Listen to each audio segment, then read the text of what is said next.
Well, is the Eastern Conference open? Oh, man, all of a sudden we're going to talk ourselves into the Sixers having a shot. Phillies begin a big series with the Astros, and the Flyers making moves. Busy day today. Kincade Salciunas, 97.5 The Fanatic. This is Kincade and Salciunas. I did not expect to see the series that we saw. 3 blowouts. I would never have expected that with those two teams. I'm glad 2 of them went our way. And now you just watch them take 2 of 3 against the New York Mets. If you're going to grouse about getting swept, you also have to sort of celebrate the good. Kincade and Salciunas. John Kincade, Andrew Salciunas. 97.5 The Fanatic and 97.5thefanatic.com. And a good Tuesday morning, Philadelphia. I'm Andrew Salciunas alongside my man, John Kincade. Johnny, grouse is the show of the name of Kincade and Salciunas. Or the it has word been grouse of the, it's been the word of June. Yes. If this was Kincade Sesame Street. If this was Sesame Street, that would be the word that we'd be doing. We have used that word a lot recently. Yeah, and now it's the weird. Phillies have provided that for us. It's been they provided it early. Yes, they did. No reason to grouse now. No, now it's time Life's to celebrate. going well. That was fun last night watching the Mets lose again. Yep, absolutely. That's fun. And now you have a big night tonight as you begin a series with the Astros, which we will talk about as the show goes on. So the Mets, the Braves, and the Phillies have all had a 1-9 streak in 10 games before the end of June. I would have bet anything in the world that never would have happened. Like, I would have bet anything that I had back. You tell me in March, nah, that's not happening. Yeah. That's amazing, and that's what a baseball season has done. That's baseball. So they all opened it up for each other. That's baseball. Beautiful. That's why I didn't want to panic. Well, it's not baseball. I mean, because the amount of teams that have had a 1-9, the strange thing is that most of the really good teams in baseball haven't had a 1-9. It's strange. These 3 teams have. Now, the Braves are still under 500. They still got to climb to get back to even breathing. They might just stink, right, with all the injuries that they've been dealing They with. They could, but when they play the Mets, they don't stink, which is great for us. We really appreciate that. Really appreciate it. They got really 3 fun. more games this week, which is great. All right, so we'll talk about the Phillies throughout the course of the show today. It's a Tuesday morning, which means Amy Fadul for the 9 o'clock hour, which also means we get to dive into the Sixers with Amy. But why wait till the 9 o'clock hour, Johnny? Because now all of a sudden, well, yes, it's a big buzzword in town yesterday. that the East is open. That seems to be the buzzword. Yes. So I'm excited to talk about this today because you guys know how much I love your team, your town, your Philadelphia 76ers. I love them to death. They may be your favorite child in a way. It depends on how we're having the conversation. Okay, explain that to me. Well, baseball's always been my number one sport. So there's that love affair with the Phillies. But it was like the Sixers were my affair. Okay, so the Sixers are your side piece. Yeah.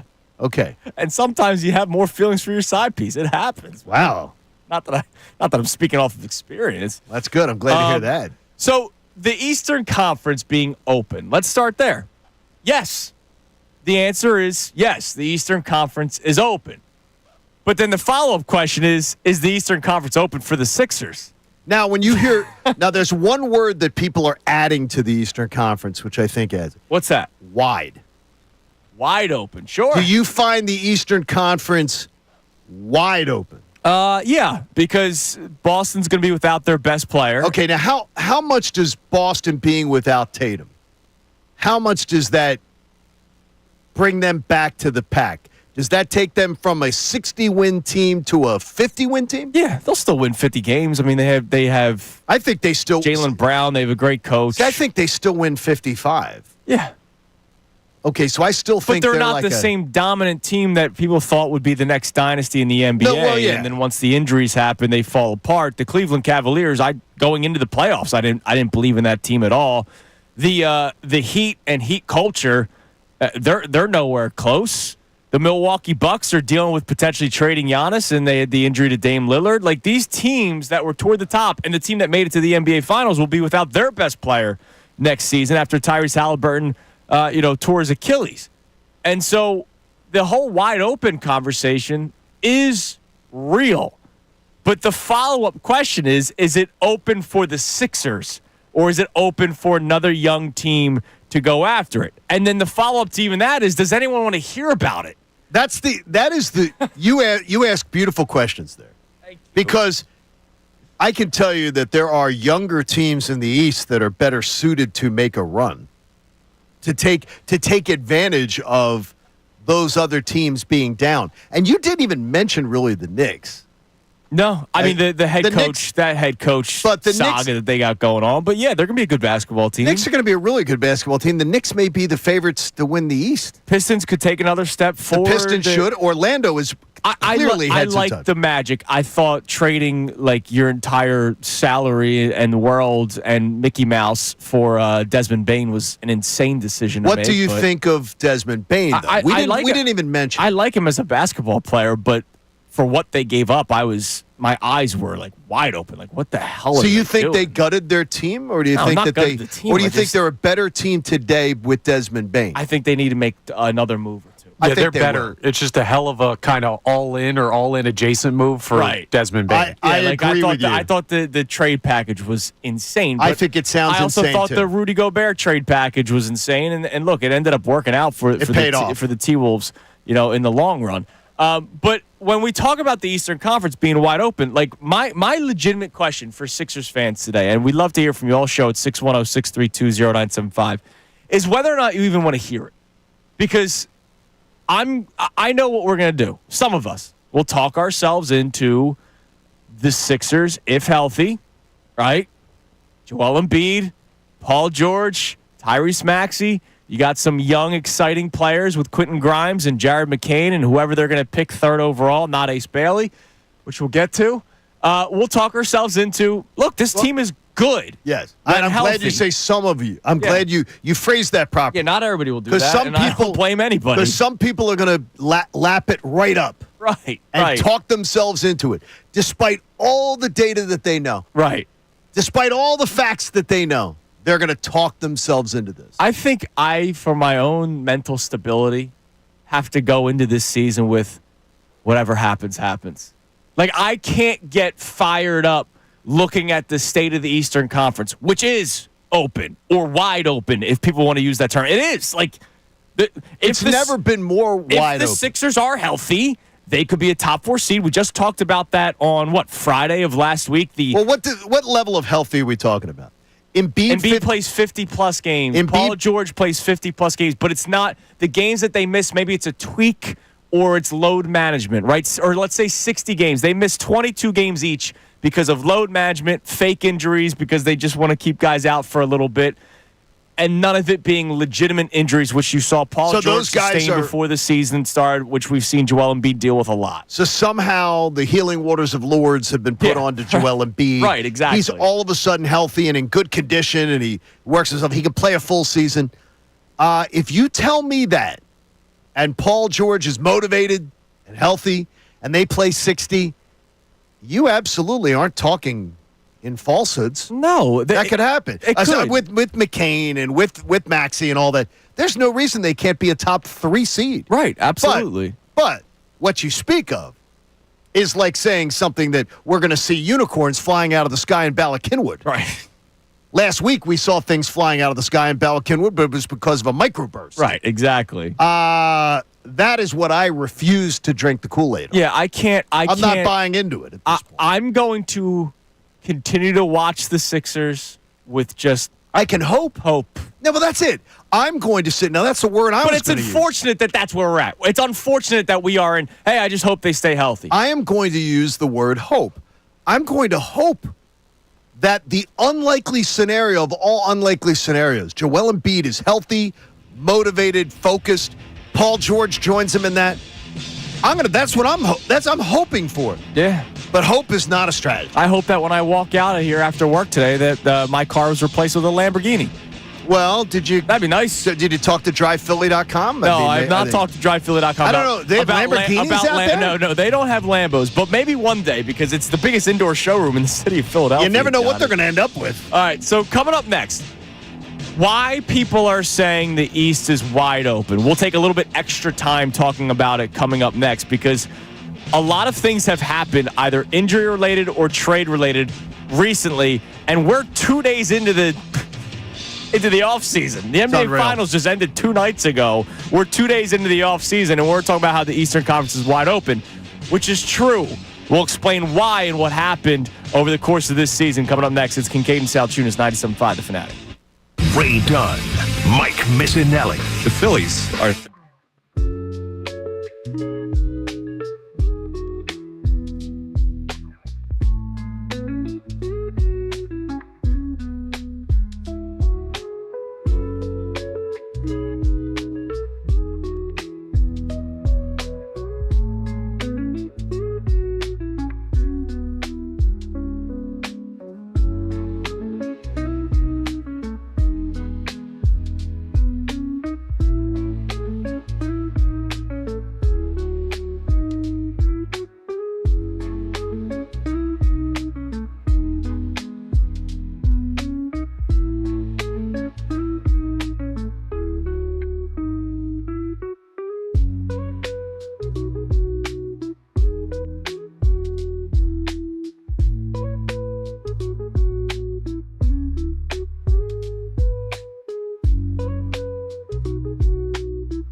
Kincade Salciunas, 97.5 The Fanatic. Is the East all of a sudden wide open? I'll add the wide because you've been saying you heard that a lot. I heard it yesterday on the NBA, as they turned the page. I know. I've never seen a page turned faster. Well, that's the market stuff that they complain about, that Oklahoma City didn't move the needle enough for them. if LeBron won the championship. We'd be LeBron for a week. Yes.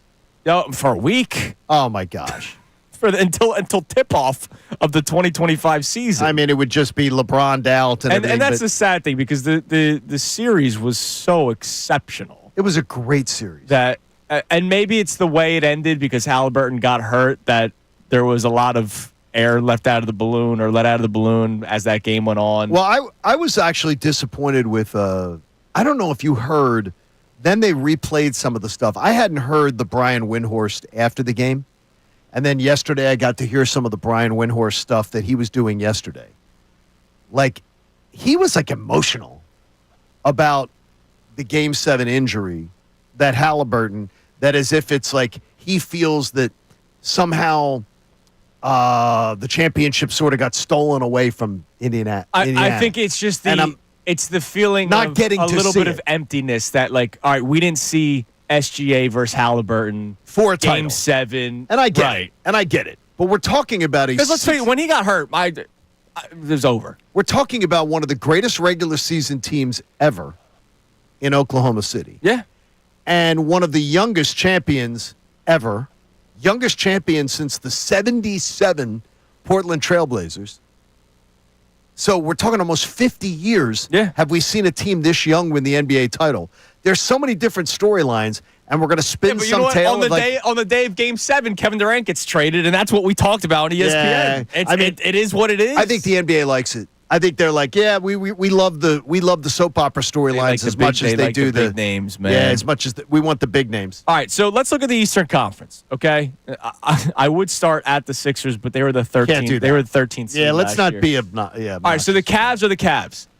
You are not. I'm not a fan of that. You Cavs and I do not share. You and I do not share the opinion on the Cavs. I believe the Cavs did lose in the postseason. That does not believe. I believe the Cavs are one of the best teams in the NBA. Okay. That Look, we don't share. 64 wins is 64 wins. Yeah, I don't think that's by accident. Regular season team, and it played out that way in the playoffs. At least this year. They lost a playoff series. I mean, exactly. Any team can lose a playoff series. But they're the same. They'll probably make changes, but there was nothing that changed the trajectory for the Cavaliers. The Celtics will be without Jason Tatum for till at least March. Right, for pretty much the majority of the season. And if you're just waking up and you didn't see it, Drew Holiday got traded yesterday in one of the most confusing trades that again, this league and confusing trades like Luka Doncic to the LA Lakers out of nowhere, not to that same level, but Drew Holiday goes to Portland. I wanted you to explain this one to me.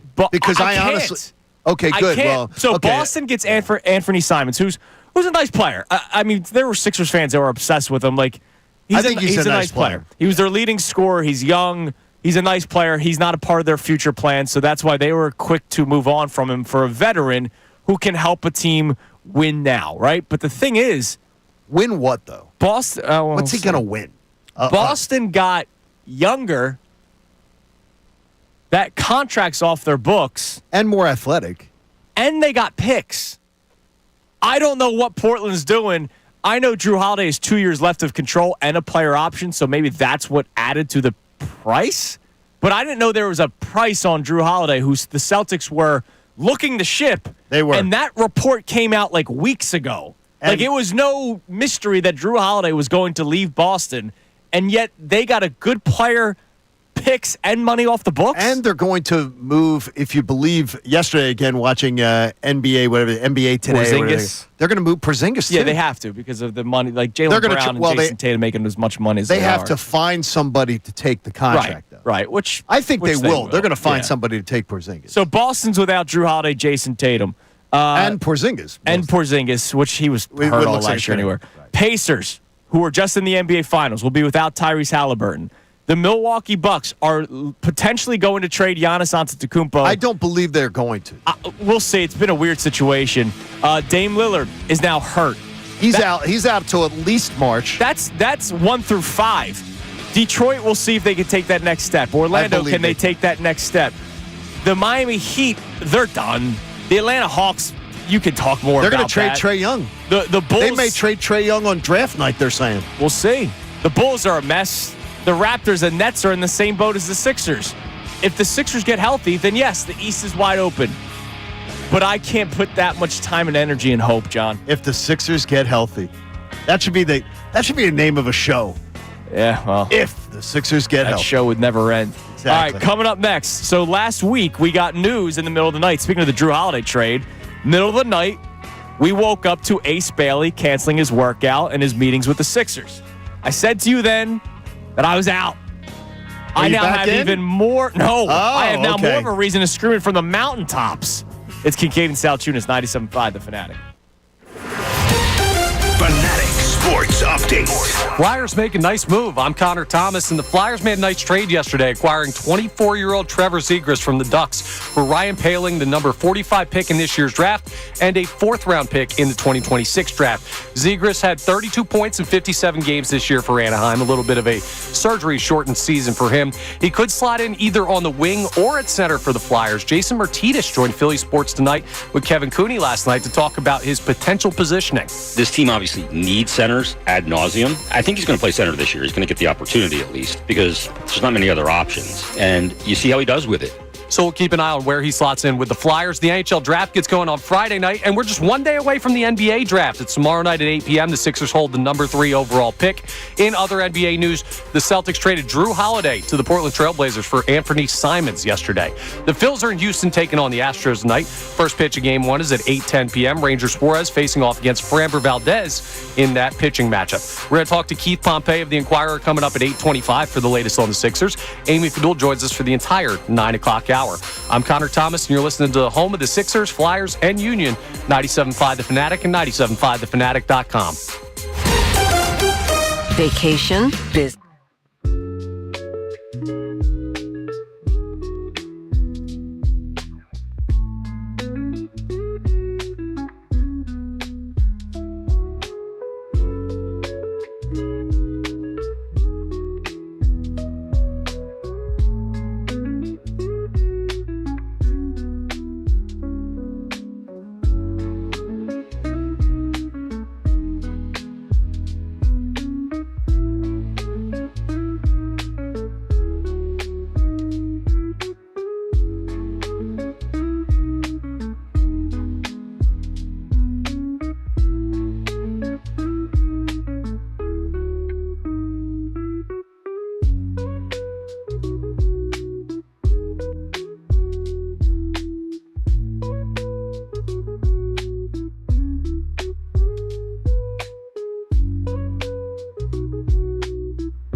Salciunas, 97.5 The Fanatic. Go back in there, Gunner. Tell him to go back in there.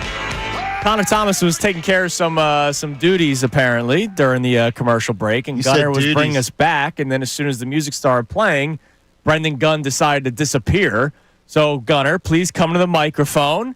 We have a nice little screen behind you as Brendan Gunn is back after having yesterday off. Recently engaged. Congratulations, brother. That's awesome. I appreciate you guys helping me out the whole way, being completely interested in it the whole time. I mean, John's obviously been there since the very yeah, beginning. John's been a huge part of this, But man. you guys have been interested in the whole thing the whole time. Unfortunately, she thought I was working on Saturday for a bit, so she tuned in and heard our friend D. Lynham for a second and was like, what the hell is going on with Brendan? Thought I got sick or something, but it was funny. It all worked out perfectly, and I just can't thank you guys enough. And I'm not saying this just because it's the right thing to say. I think I was leading up to this moment. I was like, I cannot wait for this moment. But the best thing to me was waking up the next day and being like, this is the person I'm going to be with the rest of my life. Hell yeah, so it was man. the best. I appreciate you guys. No, That is You're awesome. the best, Gunner. We're so happy for you, man. And You Gigi, Grace. welcome to the Kincade Salciunas family. Yes, Hell yeah. exactly. She's excited to meet all you guys whenever we get it. Gigi. She's a P1 listener. That's great. That's big. We appreciate Hope that. she never caught any of the ads for Benari Jewelers, by the way. Just maybe one or two. She's like, I had a suspicion. I was like, no way. It was. Are you not- serious? Later, she told me that afterwards. Afterwards? Yeah, she's really. I never thought always, you said anything that was. No, I always said the guy was a dope. that I took to I don't Bernard. think If suspicion you're was the saying right it's word. a dope, then I that said- makes sense. She was like, it adds up now because John was doing a great job with the reads. There you go.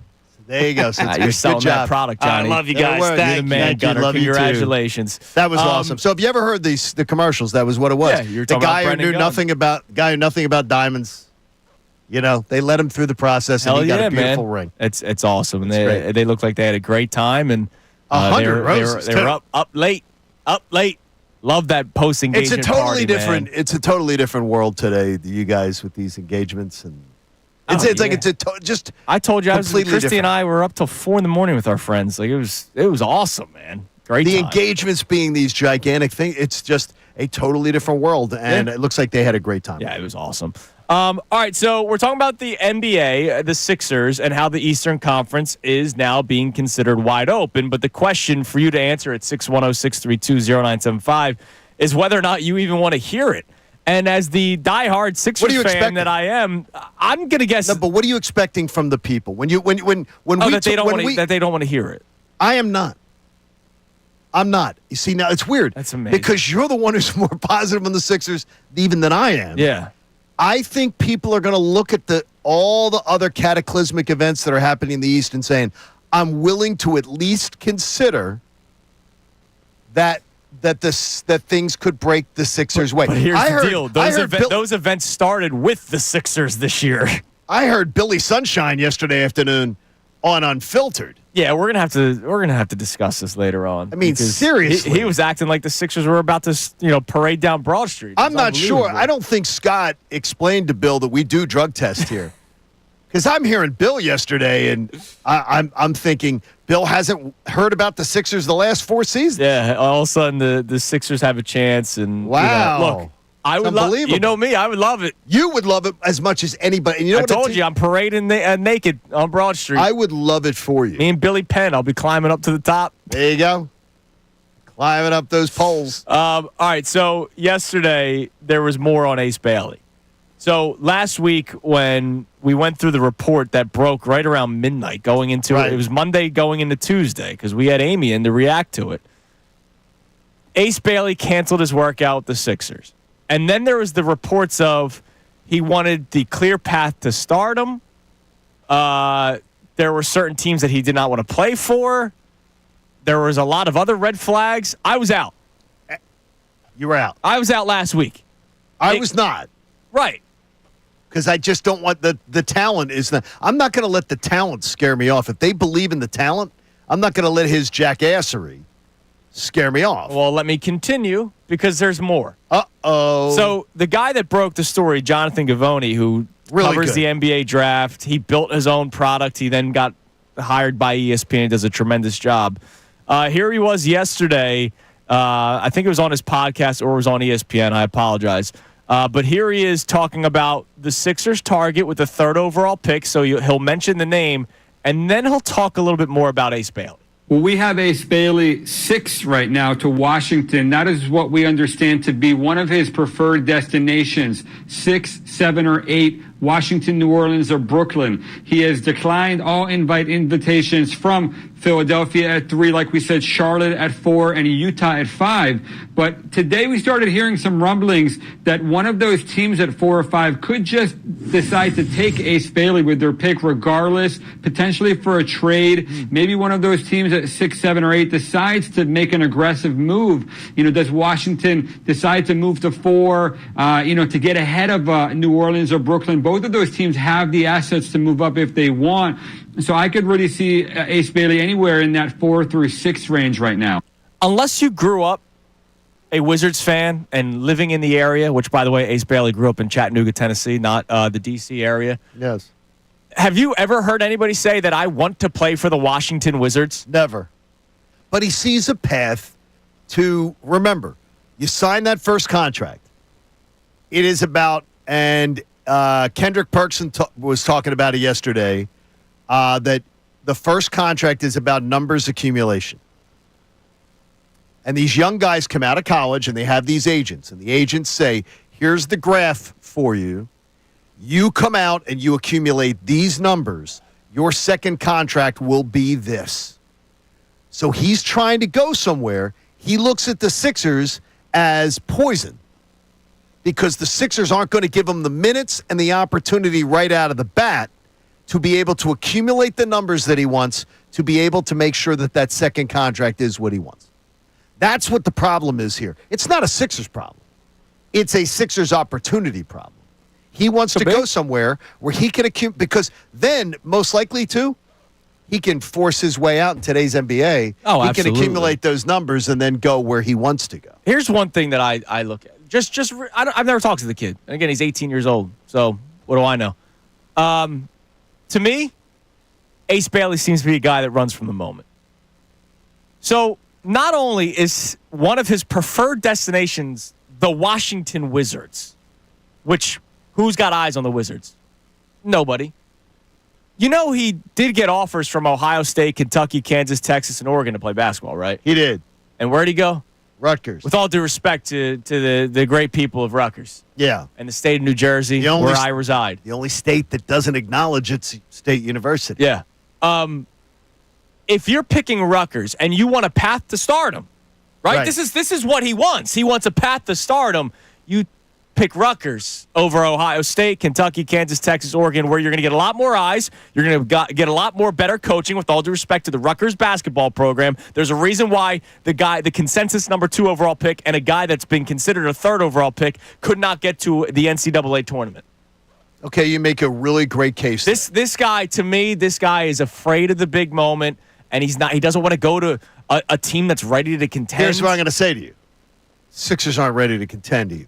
Well, they're ready to win basketball games. The Wizards are going to stink. He's ready. Loud. All right. He wants to play. Yeah. So I'm going to be he wants devil's his minutes, and I'm going to be devil's advocate. He wants to take 25, 30 shots a game. He wants to play. Sounds like fun. He wants to play. He wants to accumulate numbers.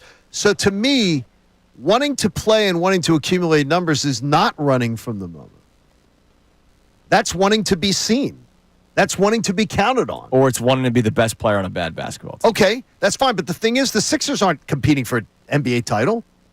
Oh, we're talking about how the East is and the wide Sixers open. aren't going to be it. But the Sixers aren't going to be a team that is right now ready to do anything as far as, like, he's not being asked. He's going to get here and he's going to be asked to be a role player. He doesn't want to go and be a role player. So he can go have fun watching Jordan Poole take 85 shots while he's trying to get his. It sounds like a great situation to be a part of with the Washington Wizards. It's an opportunity for him to win personally more than he could with the Sixers, but not the team to win more, and maybe that's something he values. I think this is an 18-year-old that's either making his own bad decisions or the people around him are making bad decisions. Now, Connor, do I hear a little inkling that you sort of my belief on this thing, though, that this kid's trying to do what's best for himself? I get it. I don't like it. But I don't like it either. Me personally, I'd rather be the last man on a winning team than be the star of a team that can't win ball games. But if that's his priority, then he doesn't fit with the Sixers. I don't believe that about you. No? I don't believe that about you, knowing you. You love to play. You love to compete. Oh, but what do I love more than playing? Yeah, but likes winning, I don't man. think I you'd love want to to. I don't win. think you'd want to sit there and be on a team that is catering to broken down older guys when you're a young buck and you want to get out there and show what you can do. And more importantly, you are thinking about that second contract, which, by the way, these agents literally drill into their heads. That's what the agents care about, and that's why I believe That's what they're doing. That's why I believe he's getting also bad advice. Well, And why he- is that bad advice? You go to work to get paid. I don't think that's bad advice. I think that's the advice that a young First man off, I don't wants. think he's going to step onto the NBA court regardless of who he plays for and is dropping 30 points. Like I really don't. Well, I didn't say 30. No, he could but- be Tyrese Maxey. What did Tyrese Maxey get paid? What did Maxey do as a rookie? Well, he was coming off the bench. I'm gonna Doc say. Rivers wouldn't play. Right, I'm going to say, is that he can go on there and he can give you everything Maxey got, if not more, right? Points-wise. We'll see. I don't really like his game. No, I didn't know. Okay. I didn't think Tyrese Maxey would become the player that he became either. So, Okay, so we'll okay. see. What do I Basketball. know? I'm just Ace Bailey. I'm out, man. I'm All right. screaming it from the mountaintops. I'm not. I want them to take him, and then I want them to see what people call and offer you. okay. Yeah, you can do that. Yes. All right, coming up next, we'll check our text line on our Sixers discussion, but also Flyers made a move yesterday. Johnny Hockey is all about it. We'll talk about it next. It's Kincade Salciunas, 97.5 The Fanatic. Ricky Bo, Bill Colarulo. Look, you got.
momentarily after the NBA Eastern Conference became wide open, Johnny, for the Sixers to attack. Look, it's if you want to say the Eastern Conference is wide open, nobody's lying. Yeah, lying. no, it's true. The Eastern Conference is wide open. The follow-up is, do you want to hear about it for the Sixers? And I believe people are going to surprise you.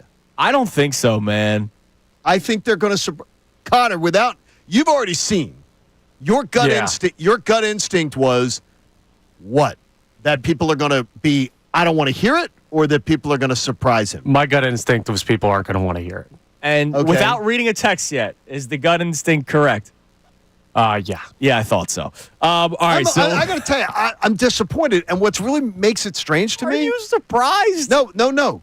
I'm not surprised, but I'm a little disappointed because I am somebody who is more cynical than both of you as far as this scenario playing out. All of a sudden, the tables have turned. But do I want to go into a season? Do I want to as a fan? No matter what I think, logically, and logical John, as you mock me with from time to time, is actually a thing, and it's true. Yes. So I accept the mocking.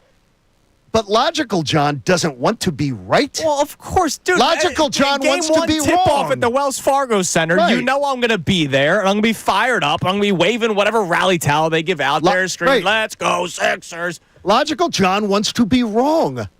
I want to be wrong on all of this. And so I'm hoping we're going to have that things are going to break our way. I'm not going to count on it. Right. But I'm hoping that that's the way it works. Yes, I'm hoping too. It would be really nice. All right, let's talk a little hockey. Yes. As the Flyers made a move yesterday for the Z-Grass. Well, I know you're a big fan of Z-Grass.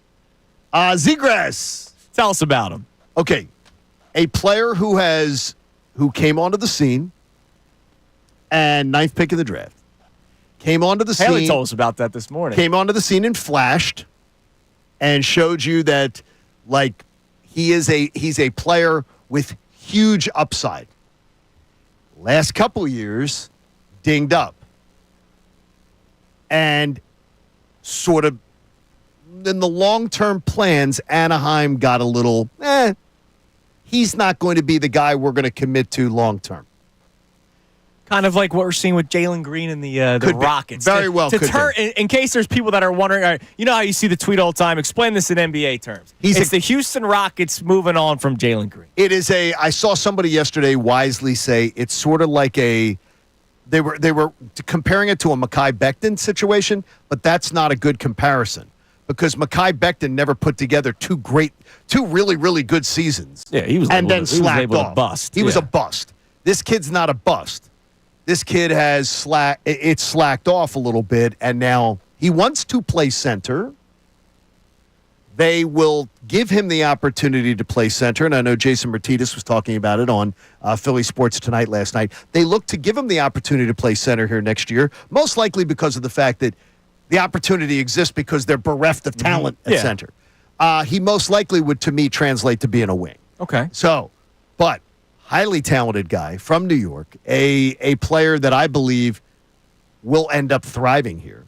And if he does get to play center and if he gets to play on a line with Mishkov, I worry about their defensive prowess.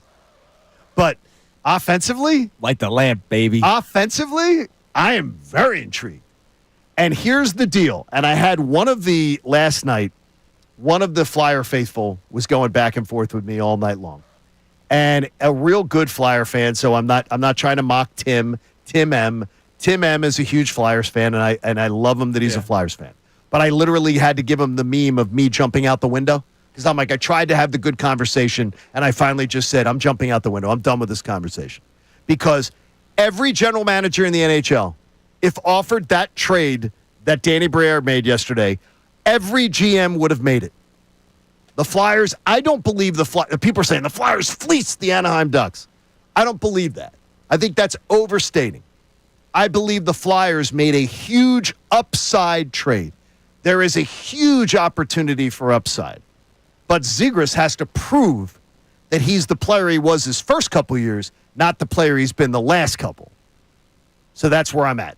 Is that it is a trade that has the opportunity to be a huge upside.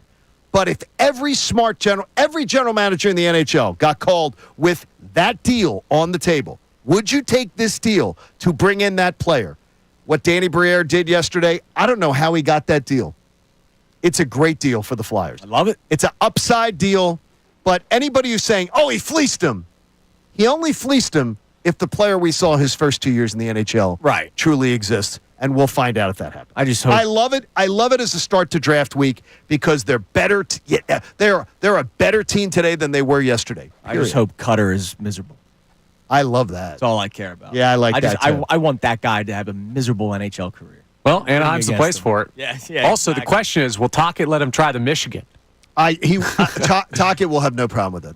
You got 2 Michigan guys now. Well, I promise you that there will be.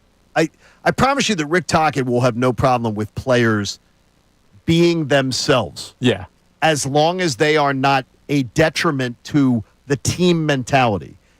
Rick Tocchet is not a guy who is going to be like stripping people of wanting people to look. John Tortorella, for all his great attributes, wants guys to fit the suit. Rick Tocchet will be much more about guys being themselves. All right, so nice trade for the Flyers yesterday. All right, what do we got in the text line? 610-632-0975, the number you can climb in. All right, first text, no name on this one, but they say, I want to believe the Sixers can win the East next season, but I have no confidence in Embiid and PG staying healthy. Yeah, I mean, look, I want them to win the East or be contenders in the Eastern Conference as well. And if they are healthy, they will be. Like, I can say this right now. If I was playing NBA 2K and I turned injuries off. Okay. I don't understand what you mean when you say that. You can turn off settings. Right? So in other words, if you play video games, you can never beat Joel Embiid because he's always going to be injured. Well, no. Right? You could play. What, in video game world, he doesn't get injured? Yeah, probably. But now, I can also turn off injuries. Now, when you pick him for your team, does he decide when he wants to play? Yeah, does he take nights off when he's healthy? No, I'd force his ass on the court. Okay. If I am the Sixers and I'm playing 2K going into this season and I turn injuries off, I'm winning the Eastern Conference. Not just because of my extreme ability to play NBA 2K, but also because the Sixers are a good basketball team. Unfortunately, it's reality. And you can't turn injuries off. And we know all too well, especially with what we dealt with this last crappy season, that it's probably going to happen. So, John, when you ask me, what would it take? Look, if they play 60 games or around 60 games and it's just a couple of nights off here and there, that's the best. That's great for the Sixers. I just don't know if we're ever going to see that. And I still don't even know, is Paul George on the Sixers? I know there's all the reports that they're still saying that he's going to be part of the plans. And then you see the next report that there's talks. So who knows? Well, there could be talks. And, NBA draft is this week.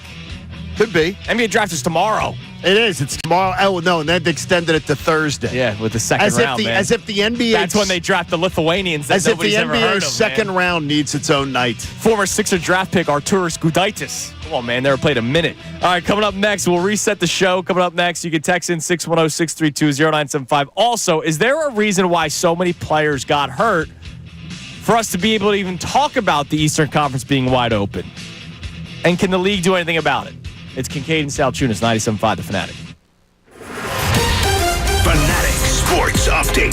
Flyers add Zegras. I'm Connor Thomas, and the Flyers made a nice little trade yesterday, acquiring 24-year-old Trevor Zegras from the Anaheim Ducks for Ryan Poehling, the number 45 pick in this year's draft, and a fourth-rounder in 2026. Zegras, who had 32 points in 57 games this year for Anaheim, a little bit of an issue with a meniscus injury that cut down his games, could slot in either on the wing or at center for the Flyers. Jason Martinez joined Philly Sports Tonight last night with Kevin Cooney to talk about his potential positioning. This team obviously needs centers ad nauseum. I think he's going to play center this year. He's going to get the opportunity at least because there's not many other options. And you see how he does with it. Yeah, so we'll get a look at that when the season begins for the Flyers. The NHL draft gets going on Friday night, so more moves coming this week, and we're just one day away from the NBA draft. It's tomorrow night at 8 p.m. Sixers hold the number 3 overall pick. In other NBA news, Drew Holiday was dealt by the Boston Celtics for Anthony Simons and a couple of second-round picks, so the Celtics get out from under that contract. Phils are in Houston taking on the Astros tonight after their off day yesterday. First pitch is at 8:10 p.m. Rangers Suarez faces off against Framber Valdez. We'll talk to Keith Pompei of the Inquirer at 8:25 for the latest on the Sixers. Amy Fadul joins us for the entire 9 o'clock hour. This update's brought to you by Allstate. Some people just know you could save money on car insurance by checking Allstate first. So what are you waiting for? Check Allstate first for a quote today. You're in good hands with Allstate. I'm Connor Thomas, and you're listening to the home of the Sixers, Flyers, and Union, 97.5 The Fanatic and 97.5thefanatic.com.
Time during the commercial Oh, break. I love that.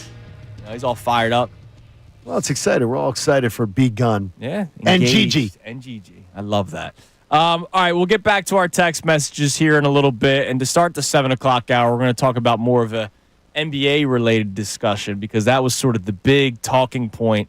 I know you sent me the text message, but I saw it all over ESPN and stuff yesterday about what can the league do to try to avoid injuries. And we talked about the Victor Oladipo tweet yesterday where it was really strange. Like, I understand where he was coming from because he himself had really bad injuries and with the Indiana Pacers, but They did a segment, by the way, on that yesterday on TV. did they? Yeah, they wondered that they used a don't press send, the old Herm Edwards, Oh, okay, yeah. saying that there were a lot of NBA players that need to not be imbibing while they are Yeah, because they believed that maybe that was the case. could have been. And he saw, That he may have been saw up- a young player get hurt just like he He does. was up in smoke. They were suggesting that maybe he was up in smoke while he Maybe. was what he was talking about. Maybe.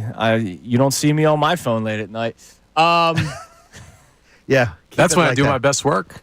It's gonna be Terry Moran in a second. We didn't need that. All right. The Eastern Conference, is it wide open? Yes, is the answer. And nobody should say no. Like, the answer is yes. It is. But the question is, do you even want to hear it from a Sixer standpoint?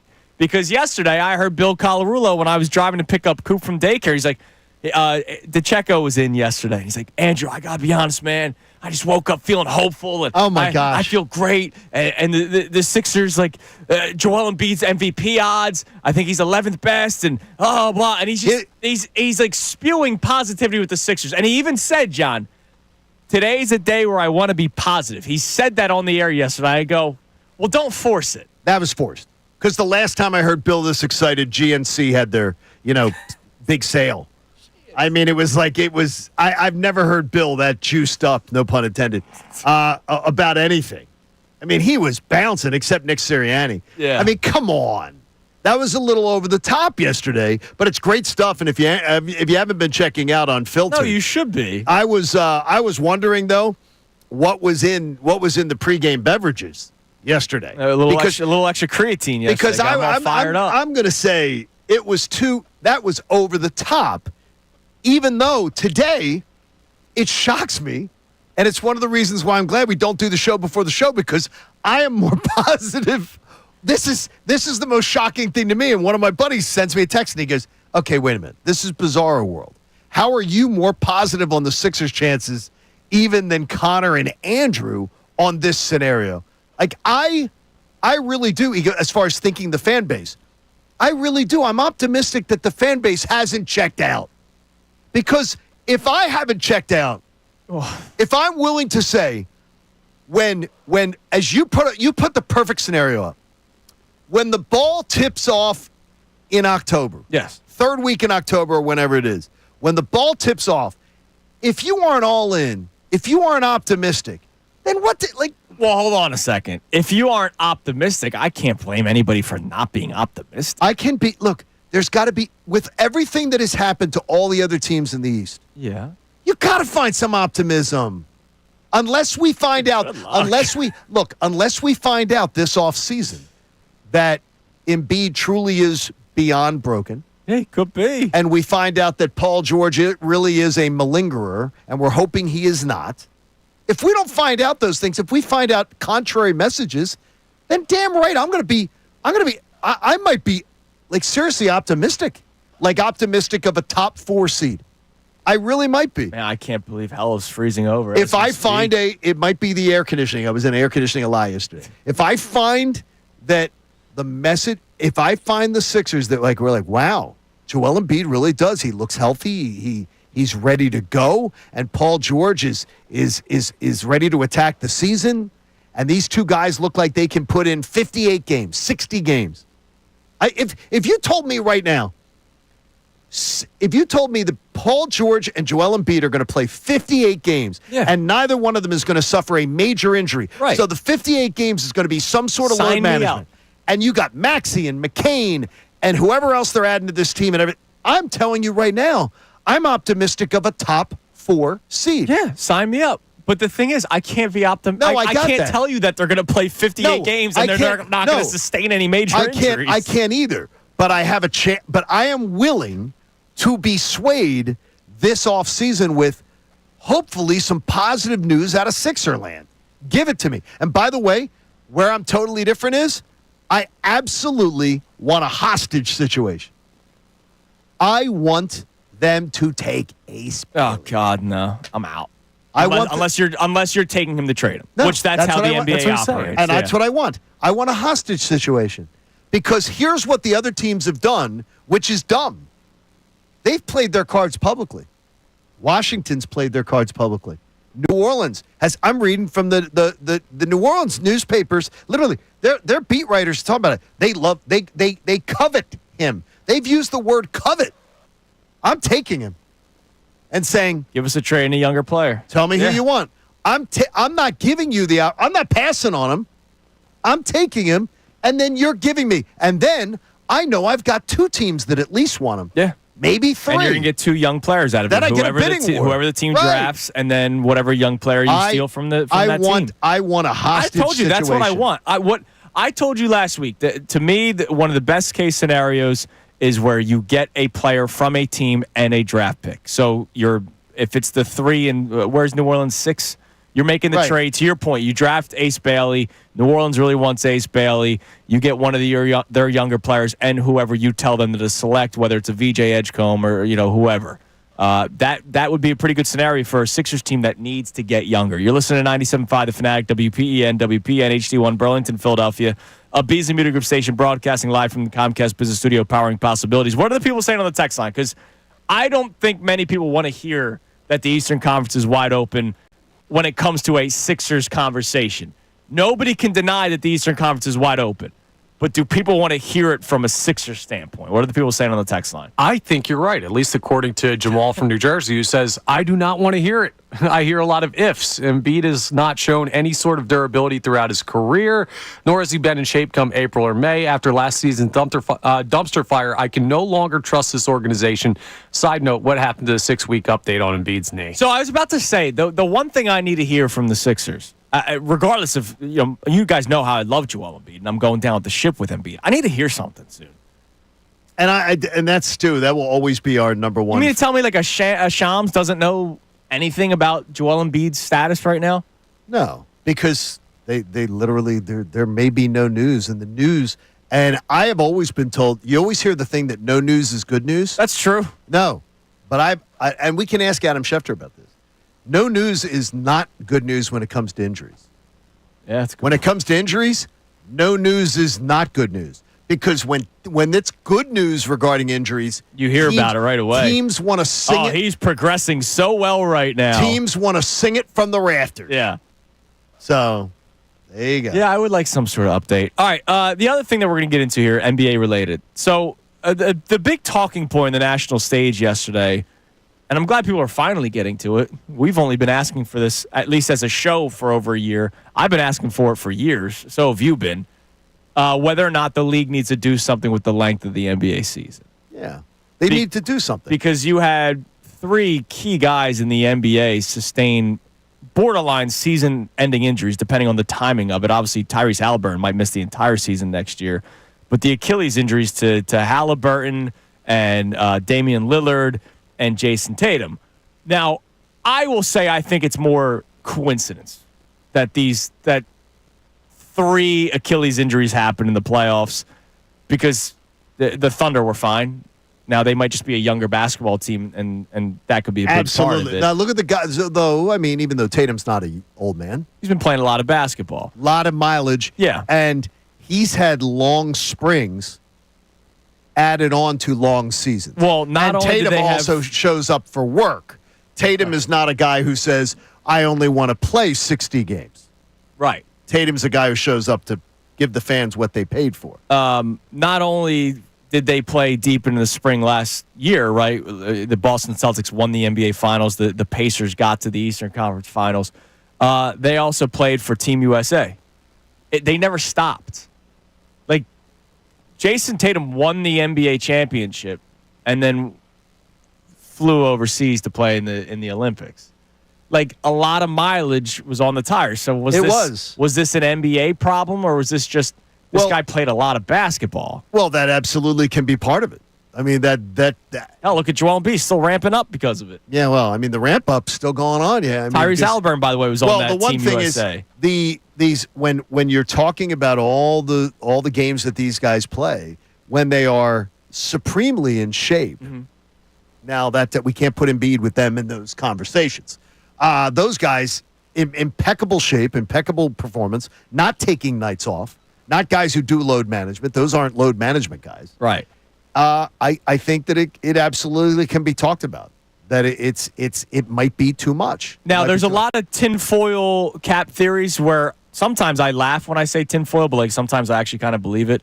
Our YouTube chat was all over it yesterday. I remember seeing the tweet back in 2024 when it happened. Nick Van Exel, remember him playing in the NBA? Sure, absolutely. He was complaining about all the low top shoes that are now being worn in the NBA. You know, though, that is something that a lot of ex-NBA players are talking about. Yeah, no, I know, and I agree with it. But when I play Wednesday nights, I don't want to wear low tops. But they're also talking about an old man that they are doing it. Shoe companies are pushing it for fashion and sales. Sure. And players are going along with it. Yeah. I'm going to tell you. Get hurt. I'm going to tell you, our YouTube community, they aren't dumb. No. I don't think that's conspiracy theory pushing. Yeah. You're getting more stabilization as long as you're not wearing the old Converse canvas Bobos that we had to wear. Yeah. And then there was you another. didn't have the. You spoiled brats had the nice ones. Yes, we did. Those tinfoil. I have another tinfoil cap one for you coming up next. But also, how close are the Sixers? Let's look at the people that know it. Gambling. It's Kincade and Salciunas, 97.5 The Fanatic. Ricky Bo, Bill Colarulo.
Fanatic.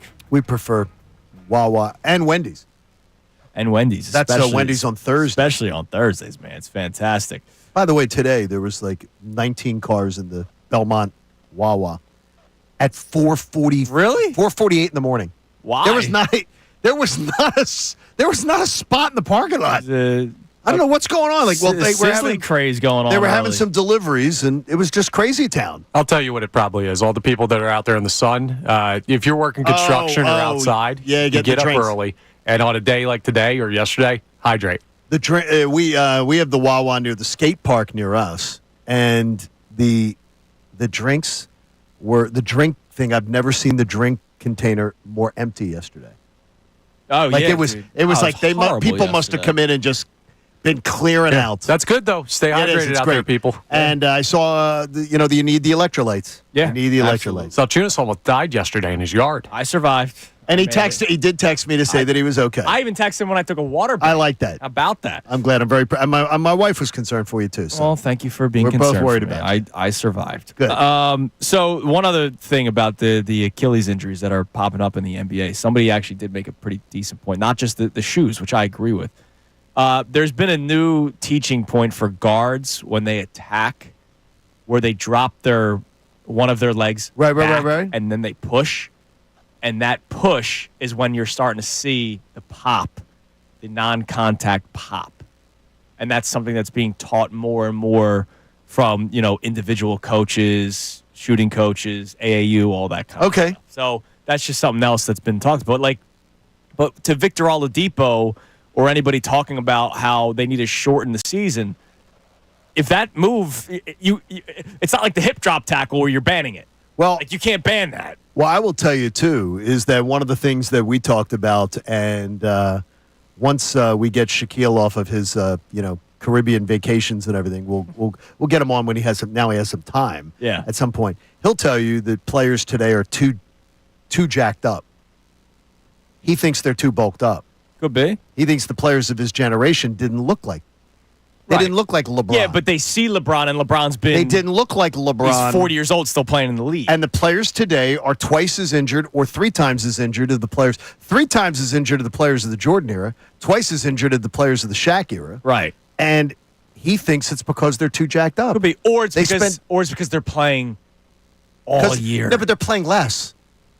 They play less. Well, some guys do. They play less. The players of the previous generations played more. And they had more rigorous schedules.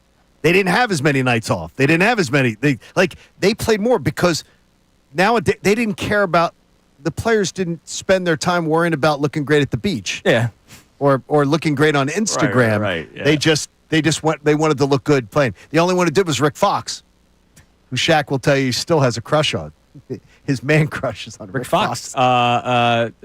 Sweet Feet. He loved Rick Fox. Anybody? You ever see Holes? I did, but I don't really remember it like that. Remember the movie Holes, the Disney movie with Shia LaBeouf? No. He was the baseball player whose cleats he stole. I did not know that. Oh, look at that. How about that? Felt like know holes that. outside yesterday That's in the big. desert. All right. The smartest people in the world when it comes to sports Okay. are the people that set lines. They are amazing. So this Eastern Conference is wide open discussion, which it is. Again, the answer is yes.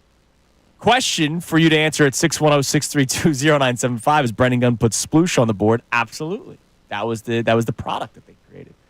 The smartest people in the world have the Sixers, as of this morning, with the 14th best odds to win the NBA Final. Well, the thing is, wait a minute. There is a difference between. I don't think anybody is saying the Sixers are winning the NBA title. Okay. But the Sixers being a good team next year or a team that could take us into the playoffs is a different story, right? Sure. Even though 14 doesn't sound good. But at what we're done with the just make it to the playoffs. No, I understand, but the thing is, right? We have been done with that. Well, no. What I'm going to say to you is then give up the ghost. If you're telling me now about the Sixers winning an NBA title next year, then you're absolutely into fan fiction. Yeah, right. Then you're into fan fiction. But if you're talking about the Sixers being a really a good team that could entertain us and give us some good storylines, then I can maybe be in. Here's who is ahead of them. Thunder, obviously, the Odds-on favorite to repeat. Thunder, Cavs, Knicks, Rockets, Magic, T-Wolves, Lakers, Celtics, Nuggets, Clippers, Spurs, Warriors, Mavericks. Then the Sixers come in right ahead of the Pacers and Pistons. Pacers, of course, losing Tyrese Halliburton. The other thing I They're found, ahead of the Pistons, eh? Yes, I do not believe that. I do, I do not. if healthy. We'll see what we see. I know. I don't have to say I that know. with the Pistons, so I do not believe that. The other thing I found interesting, so Tim Bontemps did an article where he tiered each team, how close every franchise is to a title. So he has the Thunder as the true NBA title contender on a tier of their own. All right? It pays to be in the East is one of the tiers he has. Cavs, right? 64 wins. The East is wide open. The Knicks, and that's it. Doesn't even mention the Sixers. Okay. Best of the rest in the West, we don't have to care about that because the Sixers aren't in the West. Elite contenders with injury woes. Celtics, Pacers, Bucks. Period. Whoa. The Sixers didn't even make his tier of elite contenders with injury woes. Come on, Timmy. Aging star power. Warriors, Clippers, Lakers. They didn't even reach aging star power. Rising young teams with upside. You know the Sixers didn't make that tier. Finally, will the real team please stand up? Is the Mavericks, the Grizzlies. I don't know why the Grizzlies are on there because if John Morant gets traded, they're not a real team. And the Sixers. The only tier they are above is stuck in purgatory and rebuilding. Those are two separate tiers. Yeah. So the Sixers, according to Tim Bontemps, who covers the league inside and out, he doesn't even has them in the injury woe contender team. Because I don't believe that Tim Bontemps is a guy who believes in that Joel Embiid is. I think he has more information too. I think he believes Joel Embiid is cooked. By the way, his first sentence, because he did a little write-up for everyone. What's he say? Joel Embiid is cooked? Any predictions for Philadelphia hinges on Joel Embiid's health, which remains very much an open question.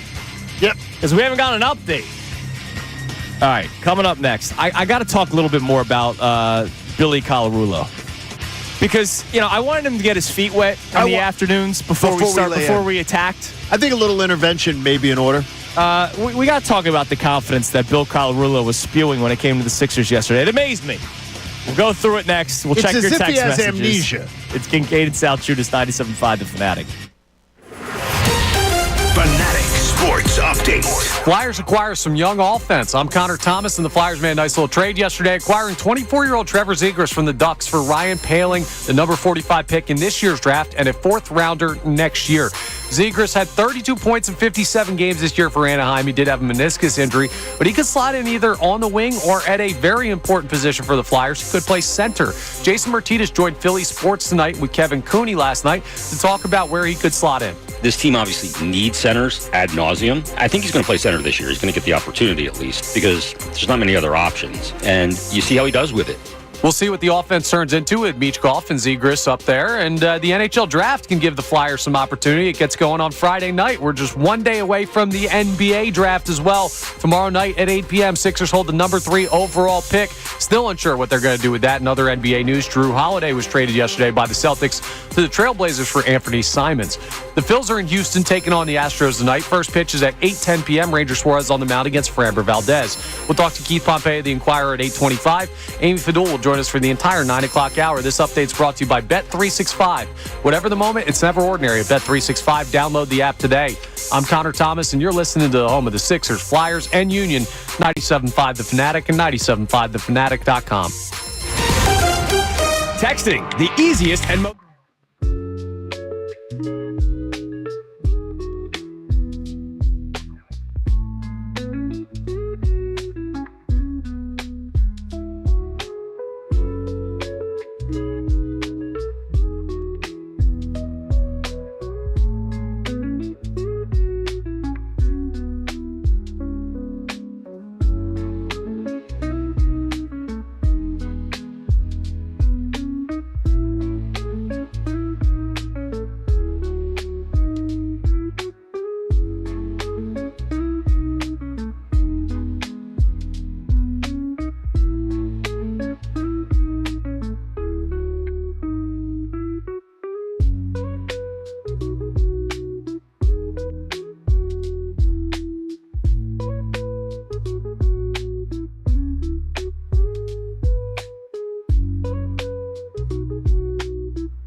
Salciunas, 97.5, The Fanatic. Johnny, we continue to tour the Jersey Shore with the deal of the week, man. Another great one. Where are we going now? So we got two going on right now for two of the Jersey Shore's top amusement attractions in Seaside Heights.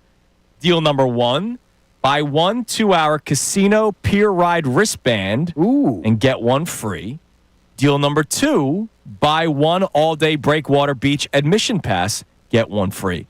Why not get both? Get these exclusive offers while supplies last at 975thefanatic.com/deals. And again, if you go to any of these shore points that we've been doing deals of the week for, jump on them because you know how much money you spend while you're down there on vacation. You might as well make the most of it by grabbing some of these deals. 975thefanatic.com, Johnny. That sounds fantastic. Yeah, absolutely. Absolutely awesome. So yesterday I was driving around. I pick up Coop from daycare, in the 3 o'clock hour. And that's when Unfiltered is on with Bill Colarulo. I told you we were going easy on him for a couple of weeks. So yesterday, they're talking about the Phillies and the nice series over the Mets. And then Bill took a little break from talking Phillies, just like how we kind of do in the second hour of the show. Okay. We get into stuff. Right. And he started talking about the Sixers and the hope and confidence that he has in the Sixers and how he wanted to be the beacon of positivity, much like you were with the Eagles last year, but a lot of more logical. I actually had logic and facts behind it. That's a little different. Not wishing and hoping. Now, which isn't a strategy. I'm somebody who is dying for the Sixers to have success and win an NBA title. But I was still appalled by some of the things I heard on Unfiltered yesterday, to the point where I needed Connor Thomas to call Bill up. All right. And so let's head to the Comcast business. He's already up? Wait a minute. Well, he's got the little child, man. Yeah, but I thought he'd still be sleeping in. I thought he'd have nannies and stuff. Oh, ever since he got that 2 to 6 paycheck. Plus, I see what you're saying. Are you kidding me? He's still got his first communion money. Oh, yeah, that's For right. God's sakes. All right, let's go to the host of Sleeveless, Unfiltered, Bill Colarulo. What's up, Billy? Yo, what's going on, boys? Good to hear from you. Every morning. Good to hear from you. I mean, what time is she getting you up in the morning? So I can't say that I'm the one getting up. My wife is working her butt off. I do my best, but she's doing most of the work. But she was up around 6 a.m. today. Okay, well, that's not bad then. Actually. That's not bad. That's still better than Cooper. Cooper's waking up at 5:15. All right. Anyways, let's get into it, Billy. I love the Sixers to death. If you listen to the show, you know that. John sometimes gets nauseated by my love nauseated, yeah, for the team that has never loved me back. You were very hopeful yesterday. I would like you to talk about it so that the morning show audience can hear. Again, make sure you listen to Unfiltered from 2 to 6 with Bill and Ricky Bo. Yesterday, you were with Andrew DeCecco. I get what you're trying to say, but I can't believe you're actually feeling it the way that you're feeling it. I can't believe it either, to be honest with you. After the season I just saw with the Sixers, I thought I was completely out. But when you watch the NBA playoffs and the way that they unfolded, and you don't wish injury upon anybody, but I've heard you talking about the Achilles tears. You have Tatum go down. You have Lillard go down. Now you have Halliburton go down. But then when you watched the Eastern Conference, there was no dominant team to begin with. And now you add in all of those injuries. I don't look at the Eastern Conference as having that one team that nobody could beat. Like last playoffs, okay, the Boston Celtics were that super team. No one was going to beat them. You didn't have that this year. The Indiana Pacers showed that there's no super team in the Eastern Conference. And now with Halliburton going down, the Sixers actually have better odds than the Pacers to get to the NBA Finals. Yeah, they're still 14th to win the NBA championship. But, I mean, but here's the deal. I gotta ask you, Bill. Best in the Eastern Conference. Thank you, 5th best in the Eastern Conference. Yeah, but I mean, they're not title contenders. When you're 14th, you're not title contenders. But look around the Eastern Conference, and you tell me a team that you say, and I know it's a big if. Trust me, I know if it's a big if. But if Joel Embiid can be even 75% of what he was, we are only a year removed from watching him average over 30 points a game in that playoff series against the Knicks, and he did it on one leg. So if he comes back and he can give you even 75% of that, and I get it, Paul George has to be motivated, I understand, But there was a reason why we were all excited. A lot of people were excited when they signed Paul George. Oh, we weren't. Now you're telling me you got a week. As Kincade, I'll speak for Kincade and Salciunas. Yeah, we weren't. We weren't fooled by a guy being healthy on a contract year. See, we weren't. We were totally out on it. We even told Daryl Morey over dinner that we weren't, and it didn't help dinner. All right, well, pipe dream with me for a second. Let's say Paul George gives you what he gave you in his contract year, his last year in L.A., and you have Joel Embiid and Paul George and Tyrese Maxey a full year of being healthy and hopefully has a better season than he did last year, and then Daryl Morey's able to surround them with talent. I'm not saying that they're going to win the NBA championship, but I don't expect it to be anywhere near what it was. It won't be as bad as this past season. It won't be. But again, you said pipe dream. Those are the perfect words for it. Like I'm smoking crack here. All right, like when we're talking about you're talking about the injuries around the Eastern Conference, right? You're right. Tyrese Halliburton's going to miss pretty much probably the entire season. Jason Tatum will miss a lot of time. You have a lot of guys that are banged up and out. Damian Lillard for the Bucks, and who knows if Giannis is on that team. I could say the exact same thing about the Sixers, who are just recovering from the injuries that happened earlier, but that doesn't mean they're not going to happen again. It's not like this is a one-time thing for Embiid or Paul George. I understand that, but again, I think that we are overreacting a little bit to how bad this season was, because it was terrible, and I get it, and I understand fans' frustrations. But literally, the year before Joel Embiid has the guy fall on his damn knee, he was doing things that we've never seen anyone in the NBA ever do. So I get that we're angry about this season, but now we're acting as if Joel Embiid is just this terrible basketball player. I've never said that. Yeah, but I don't think that's what it is, Bill. I think it's the fact is it's that fatigue. It's the fatigue of knowing that he's not going to. I think it would take a miracle for him to be able to return to what we were seeing, and more importantly, he hasn't done the things as a professional to put himself in position to be in the condition or in the thing to be able to tell us, okay, this is a guy who we know can get back to that kind of level. He just hasn't. He doesn't get the benefit of the doubt on that. I would battle with Mike about this a lot on middays. You and Mike would battle? You guys are very entertaining. What I don't like is the narrative that, Joel Embiid just doesn't care anymore. Oh, Joel Embiid doesn't care. I still think there's a part of the guy that cares. And I get it. He hasn't done everything maybe he needs to do, especially early in his career, to make sure his body was in the best shape. But again, we were watching a guy dominate the league a year ago. To say, oh, well, he just doesn't care anymore. I can't buy that. And I didn't use those words. I didn't use those words just to make sure that it's not care. It's that we have seen a guy, though, before last season, he had every opportunity to do the right thing, and instead he did the selfish thing, and he went and played in an Olympics when he should have been taking care of the Sixers. Instead, he took care of his own desires. Let me ask the two of you in a different way. Who in the Eastern Conference, though, scares you? And again, you have to pipe dream that Joel's healthy. I get it. Nobody, but that's the thing. You keep on bringing up the pipe dream. That's the thing. I will go into the season, Bill. I promise you, excited to watch Sixers basketball again. Yes. Considering the dreck and the dismay that I had to deal with this past season. Right, I can't wait to watch the Sixers back on the court. But you keep on saying pipe dream. That is your answer. The answer is, yeah, there's nobody that scares me. The answer is, yes, the East is wide open. But you keep on talking about pipe dream. The pipe dream is real. The Knicks and Cleveland are considerably better. Considerably. Cleveland's a regular season team. I keep hearing that. You know what, though? The Sixers aren't a postseason team. So don't give me that, because the Cleveland Cavaliers are – you can't give me that, because the Sixers aren't a postseason team. The point of my rant yesterday on this was I'm just willing to go into this season with a little bit more hope and optimism and give it one more shot with this group, knowing what we know about the Eastern Conference and knowing that there is not a team. If Joel Embiid is even 75% of what he was, there is not a single team in the Eastern Conference where you would say the Sixers can't beat them. The Sixers can. I get it. There's got to be health involved.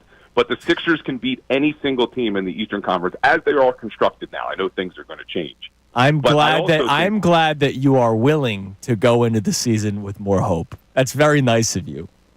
One more thing for you, and I said this yesterday. The one thing I need to see from Nick Nurse, though, they have had now almost 2 full seasons to prepare when Joel Embiid is not on the court. Yeah. You have to construct your offense a little bit differently next year, knowing you may not have Joel every game. You can't run everything through him. Yeah, so tell that to Doc Rivers, tell that to Brett Brown, who for whatever reason, anytime Embiid was off the court, they had Amir Johnson at the top of the key. They had Rashawn Holmes at the top of the key. They had DeAndre Jordan at the top of the key. They had Paul Reed at the top of the key. They tried running the same offense with guys that could not do anything what Joel Embiid did. So you're right, and hopefully Nick Nurse was able to figure some things out during this offseason with a roster that he doesn't really know that he's going to have just yet. We got to figure that out still, too. We were liking Unfiltered a lot, so it's good. I'm still liking it, but I had now that your feet are wet, I felt comfortable saying, you know what, we got to bring this guy on and talk a little bit about one of his crazy things he said yesterday. Listen, I know I couldn't believe the words were coming out of my mouth that I have now. DeCecco looked glazed over. Yeah. I mean, I think DeCecco. I love when you said it. He was just like, "Yeah, no, I'm not feeling it." Bill, listen, man, we'll be listening. Thanks as always, brother. Bill. We appreciate it. All right, guys, keep up the good work. Take care, buddy. There's the host of Unfiltered with Ricky Bo. That, of course, Bill Colarulo. He's confident, and he kept on saying pipe dream. Like, yeah, it is a pipe dream. All right, coming up next, we've been very busy with the Sixers. Talked a little bit about the Flyers trade yesterday. We have not talked about the Phillies yet, who now begin another sneaky, difficult series with the Houston Astros, because everything was circled with the New York Mets that I think people don't realize that this series is difficult the next 3 days. But before we even break down this series, John has a question for those who take offense to the quote-unquote negative Phillies talk.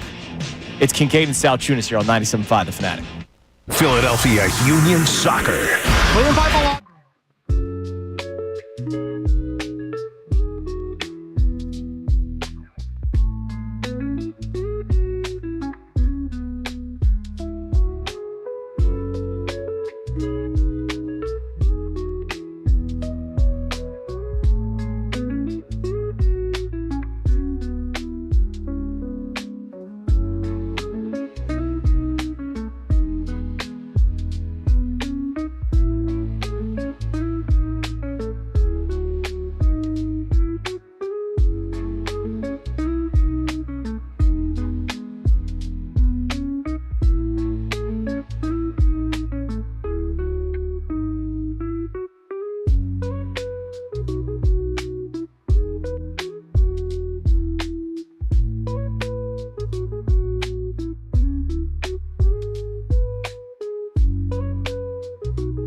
97.5 The Fanatic.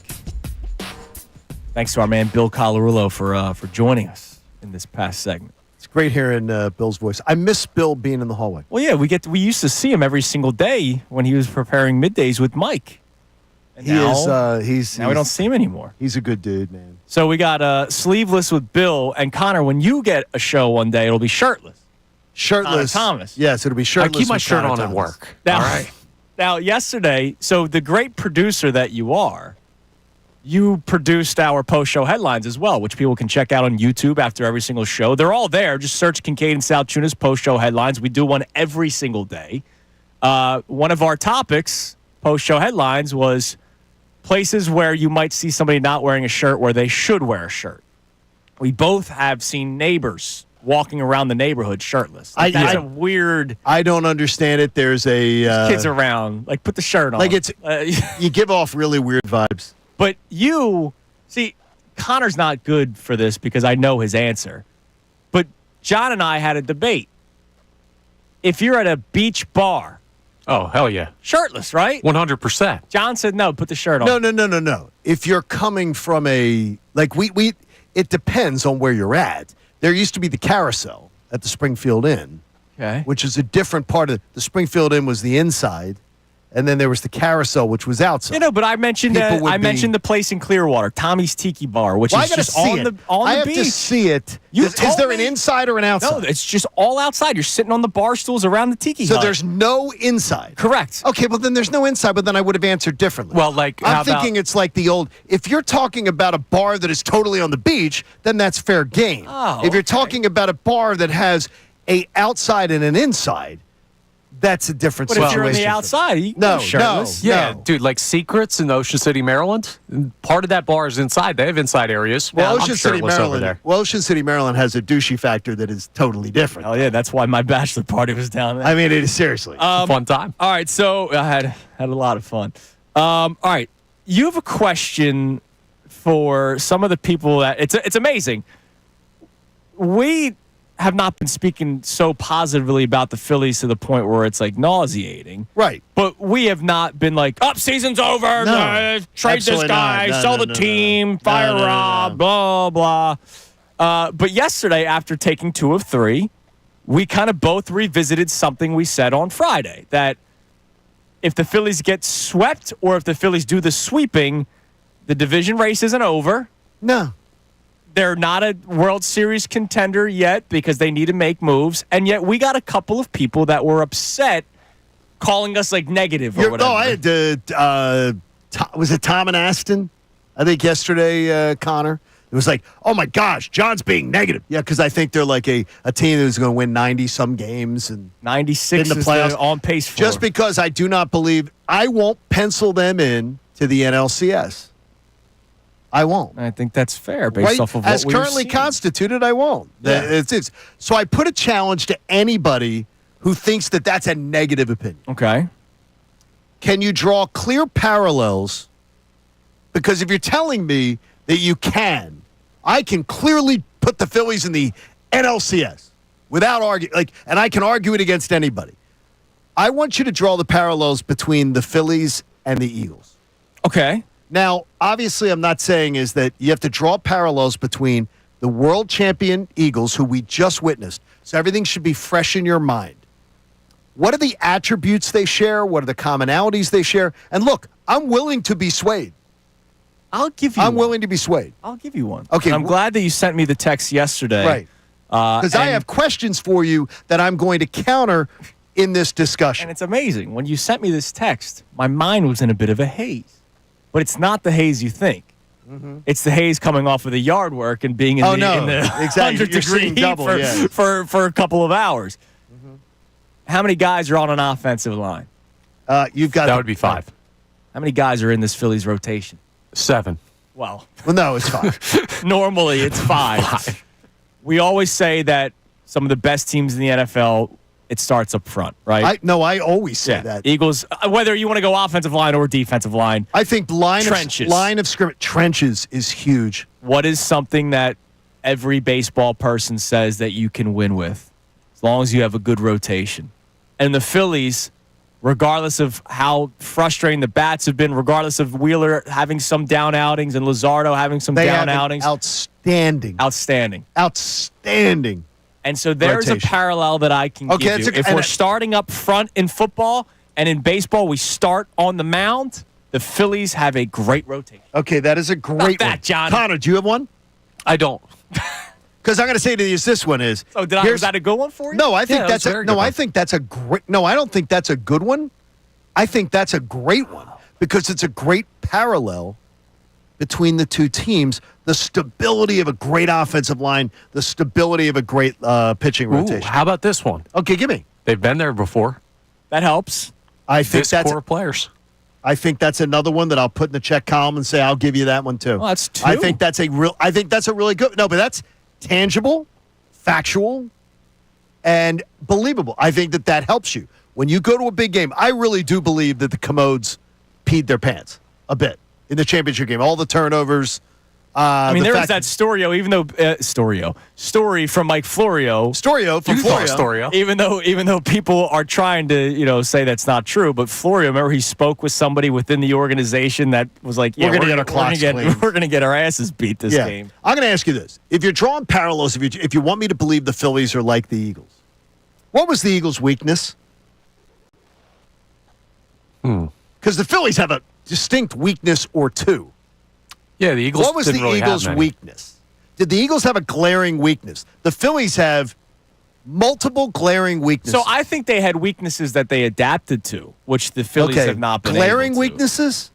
The Phillies have a glaring weakness. They have one of Correct. the The four. bullpen. They have one of the four worst bullpens in baseball. So, did the Eagles have any unit that was Jake Elliott. Yeah, I was just going to say kicking. Jake Elliott. no just beyond 50? Just beyond 50, he was. So this is the problem with the Philadelphia Eagles. The only downside to their championship season. And it's what it does to Philadelphia sports psyche for conversations like this. Okay, give me. Well, save that. Save that. We'll get that coming up next. Also, speaking of coming up next, as we continue to talk about the Phillies, because, again, they got a big series starting tonight with the Astros. Let's talk about life without Bryce Harper a little bit here. It's Kincade Salciunas, 97.5, The Fanatic. Fanatic Sports Update. A Flyers draft week trade. I'm Connor Thomas, and the Flyers made a trade yesterday acquiring 24-year-old Trevor Zegras from the Ducks for Ryan Poehling, the number 45 pick in this year's draft, and a fourth-rounder in 2026. Zegras, who, if you're not familiar, pretty good offensive player, young guy there that plays center and wing, had 32 points in 57 games this year for Anaheim, a bit of an injury-shortened season. So he could play wing, he could play center. Jason Martinez joined Philly Sports last night, and talks about where he could see Zegras fitting in. This team obviously needs centers ad nauseum. I think he's going to play center this year. He's going to get the opportunity at least because there's not many other options. And you see how he does with it. We'll see what else the Flyers do this week. The NHL draft begins on Friday. We're just one day away from the NBA draft. It's tomorrow night at 8 p.m. Sixers have the number 3 overall pick. In other NBA news, Drew Holiday was traded for Anthony Simons last night. The Celtics and Trailblazers making a move there. The Phils are in Houston taking on the Astros tonight. First pitch is at 8:10 p.m. Ranger Suarez faces off against Framber Valdez. We'll talk to Keith Pompei coming up at 8:25. Amy Fadul for the entire 9 o'clock hour. This update is brought to you by Rapid Radios. Rapid Radios are instant push-to-talk walkie-talkies offering national LTE coverage for a limited time. Go to rapidradios.com now for 60% off and free UPS shipping. Add code radio and get an extra 5% off. I'm Connor Thomas, and you're listening to the home of the Sixers, Flyers, and Union, 97.5 The Fanatic and 97.5thefanatic.com. Join 97.5 The Fanatic for a live.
There's a lot of content, baby. Yeah, but it's really flown.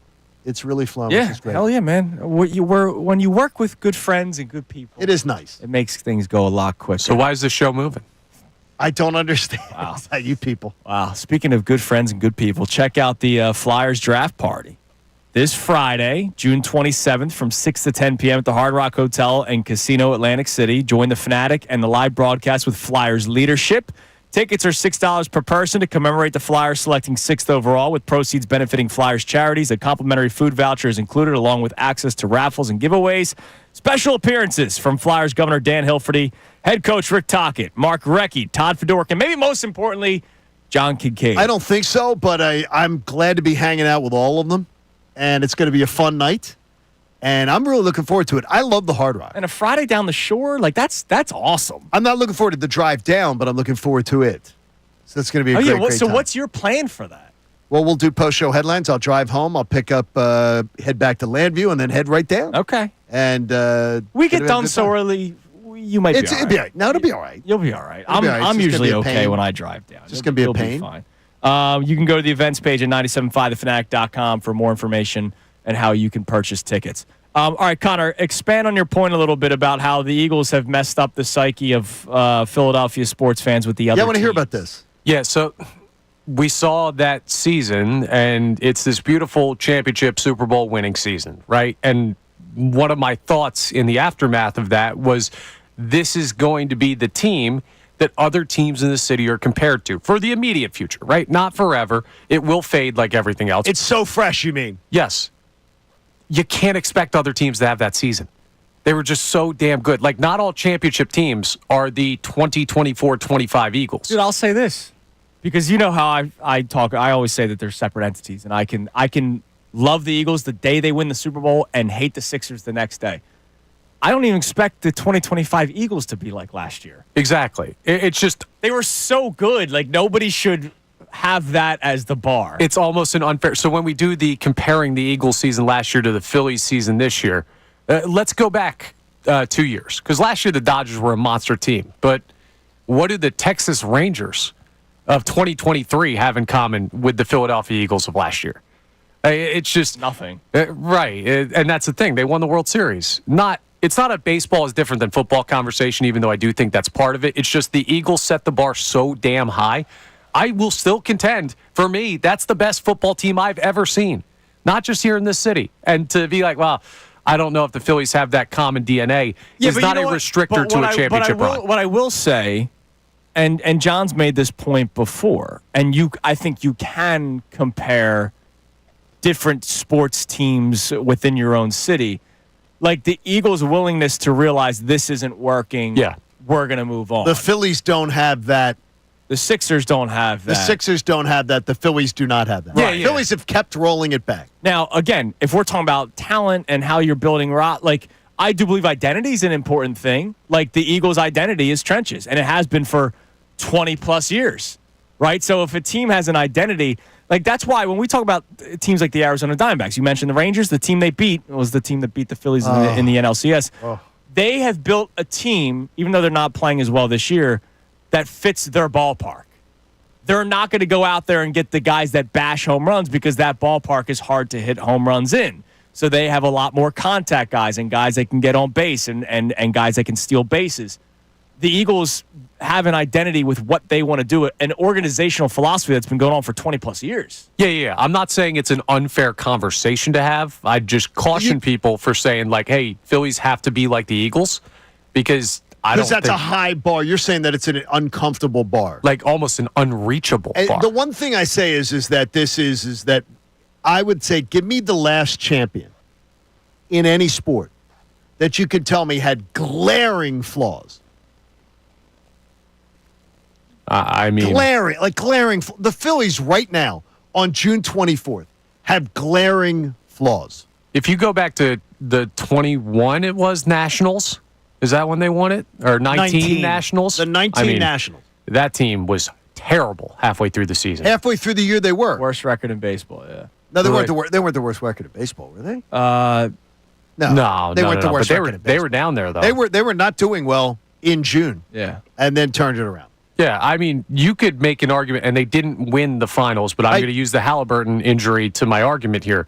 The Pacers were not a championship caliber team for most of the season. They were some of the longest odds in the history of the NBA to win a finals, and they did not win it, but at the same time, you do see these where teams have weaknesses and they just catch a wave. And I know we don't want to root for the whole catch a wave thing because that feels like wishing and hoping, but that is part of some championship seasons. Well, here's the only reason that I don't want to do that with the Phillies is that what I've seen with the Phillies is that this lineup cannot stay hot for that length of time. I would totally contend that.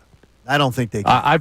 We've seen them over the past couple of seasons have a month or longer of really hot baseball. The problem is it's followed up with the coldest stretch you've ever seen from a good team. And the thing is that what happens in those stretches, though, where I would say it's not comparable, is that when you get to October, you're only playing really good teams. Mm-hmm. You're not playing. You don't get to play the Marlins and the crappy teams that let you have those heater months. But I think you guys make some really good points there. I just believe, though, I talked yesterday to a baseball executive who is a friend of mine, and I said, he's much higher on the Phillies than I am. And I'm high on the Phillies. I still think the Phillies are a team. You make a couple moves, I could move the Phillies to where I'm saying, yep, I could see them in the NLCS. He's much higher on the Phillies than I am. He believes the Phillies are... I wonder if he also has information of what they could be trying to do. No, he thinks the Phillies are one of the most active teams right now working the phone. Yeah, Nightingale was saying that like a couple weeks ago. He does believe, but he also believes that it's not, right now you're not, the expression I was given yesterday is, you're not shopping Nordstrom right now. There's not, the stuff that's on the shelves. Yeah. You're not at Nordstrom. Well, and that goes back to what we were talking about yesterday. It's not big lots either. Extra team in the playoffs. Right. It's not. And what's available, you're going to end up paying more than it's worth. Yeah, most likely. Because the guys that's what happens when you're desperate, right? And there's a bunch of teams that are going to want guys, and you're going to end up paying more than guys are worth. And that's the danger you get into. But you balance out what is it worth. Especially if you think you are a team that can win. You're listening to 97.5 The Fanatic, WPEN, WPN HD1, Burlington, Philadelphia, BZ Media Group Station, broadcasting live from the Comcast Business Studio, powering possibilities. Another thing we talked about yesterday was Bryce Harper and how quick you want him to come back. I saw something yesterday, I believe, unless it was this morning. It was from yesterday, though, that he is expecting to be back before the All-Star break. So at least we're starting to get somewhat of a timeline. We don't have a date. It's unbelievable. This thing is unbelievable. But we're hearing, somebody was hearing pre-All-Star break. Like, okay, so somebody was hearing pre-All-Star. We see a light at the end of the tunnel. Yeah. The Phillies have been playing well as of late. They're 11-10 without him this season. They've for his career as a Philly, they're better without him. Did you see those numbers? I did not. The Phillies' record without Bryce Harper since he's joined the Phillies, their record is better when he doesn't play than when he plays. What, based off of winning percentage, I imagine? Yeah. I mean, it's weird. That's a really weird stat. Because when Bryce Harper's out, it doesn't tend to be short little bits. He tends to miss considerable time when he's out.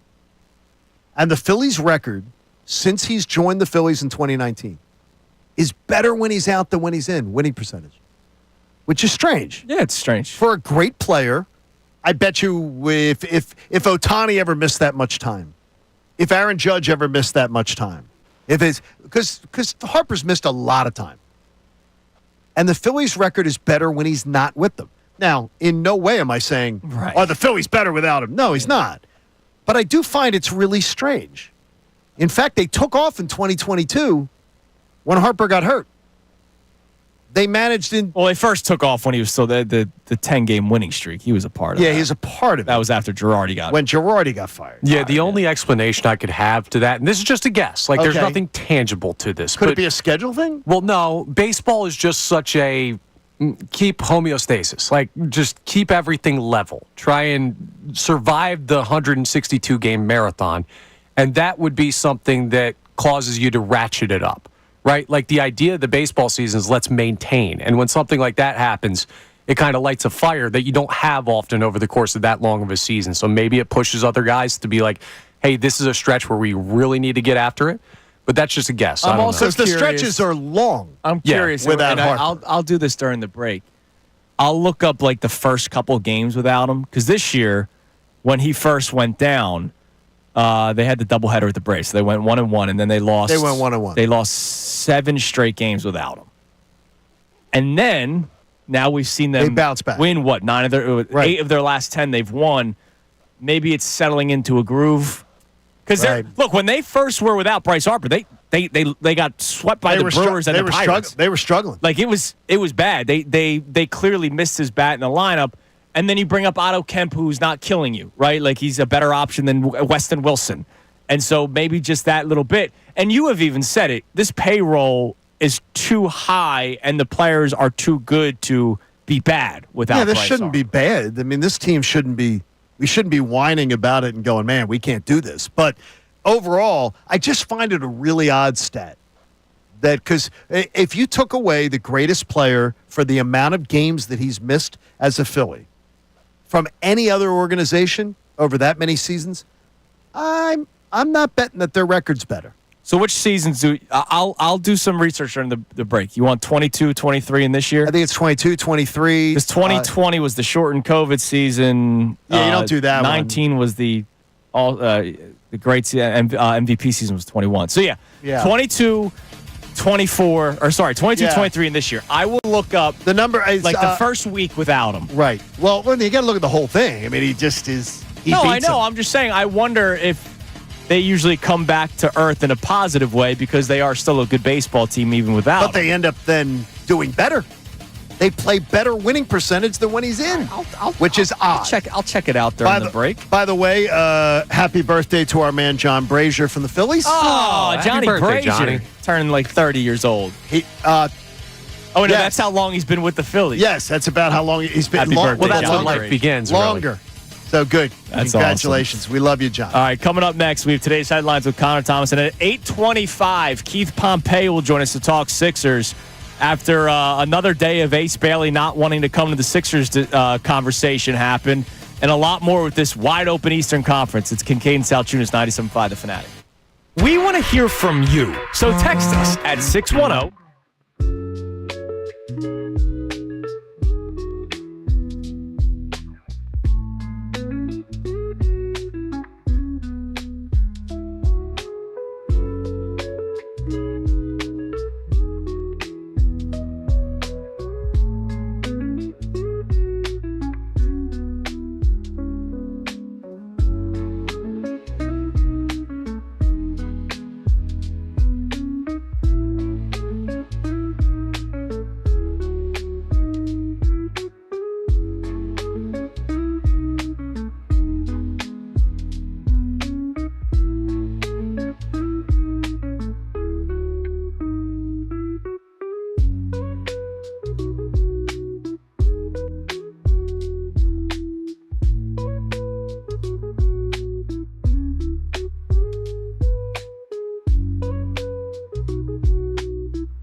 stuff going on here with the Sixers, Flyers, and Phillies. We got today's headlines with Connor Thomas here momentarily. I'm trying to find out the Harper. It's not drastically different. But they are 89 and 74 without Bryce Harper as of 2 days ago. So add what, 90 and 75? 90 and 70. Because they've lost the one game with the Mets and won the one game. Right, 90 and 75. So when this tweet, I saw this tweet from John Foley. Their winning percentage without Bryce Harper is 54%. Okay. 55%. Their winning percentage with Bryce Harper is 54%. Okay. So it's almost That's odd, though. Yeah. No, I get it. They play better without him. That's odd. You would think that it would be not the case. Well, that's why the rest of the team being good helps, and that's why I wonder if the rotation being good helps. Well, I wonder if it's a schedule anomaly, which is what I asked you guys. So I wonder too if it's like did a weaker part of the schedule help something like that? I just accidentally closed out of it. I had the 2022, and that was a bit of a big part of it. The schedule helps. You start playing some of the weaker teams. They played some pretty bad teams. So maybe that has something to do with it. That's fine. Yeah, I mean, look, it all works out. It all works out, but I'm hoping that we can get. I wish we could get the sports teams in this town to stop playing Scooby-Doo with injuries. I mean, and by the way, it's not. And I hear people say, "Well, this is sports." That is not true. Not every pro sports team treats injuries like this. I've done this for a long time. And not all pro sports teams conduct themselves like I'm watching. The Sixers is not like anything I've ever seen. I've never seen anything like it. We're not going to tell you anything. We're going to keep things undercover. We're going to just literally or blatantly just sometimes have deceived. Right. Like I've never seen anything like it. This is not how every team in pro sports conducts themselves. Bill Belichick, in and of himself, is an anomaly, the way he goes about things. Teams will be vague, but teams will tell you what's going on with guys as far as it's a knee injury or these or players will say, give you stuff. Yeah. All right, what do we got in the text line? Give us one text, and then we'll get the headlines. All right, this texter says, I don't want to hear anything about the Sixers. Regardless, they still suck. PG is washed and beat is injury prone. This team is no threat to anyone. Yeah. Maxey can't do it all by himself. I told you, John. You were I'm glad that you are I'm positive and optimistic. No. I'm hopeful. Open-minded. I'm willing to be open-minded to be swayed. And by the way, I'm telling you, tomorrow night, it's hostage night. I want hostage night of Ace Bailey. That's what I want. And that would help me. And if tomorrow night, if somehow Paul George was moved out of this town, I'm telling you right now, I will volunteer. I'm bringing over Bagsters, and I will bring some tape and some of those cardboard boxes from the Home Depot. You could even host this podcast with them. I'd be glad to. I could give him some pointers, too, that would help it. I'm now for today's headlines with Connor Thomas. Today's headlines with Connor Thomas. What do we got and brought to us by who? I'd let my kids help them. Hey, well, don't get hurt or else you're going to have to call Lundy Law. For over 70 years, Lundy Law has been fighting for injured people. If you need them, remember the name Lundy Law. Your injury lawyers. Visit LundyLaw.com. That's LundyLaw.com. So a team, this is very smart actually by this team, avoiding any type of injury or uncomfortability and being super soft. So in the Club World Cup, Borussia Dortmund, a German side, was scheduled. Yeah, I know you're shaking your head. They're a very, very popular soccer team. One of the best German soccer teams. Lou Dort? Yeah, sure, Lou Dort. Okay. Expand your game a little bit, Salciunas. They were in Cincinnati over the weekend playing in the Club World Cup. And it was so hot that their bench decided to watch the game from inside the locker room. What? Because it was 87 degrees outside. What? 87 degrees, and their bench was sitting inside. Unbelievable. I can't. How would that even be legal in the sport? Well, you don't need them on the side. Like, you could just call them out of the locker room when they go in the game. Really? Like, how do you call them in? I don't know. I'm sure they got a phone or something.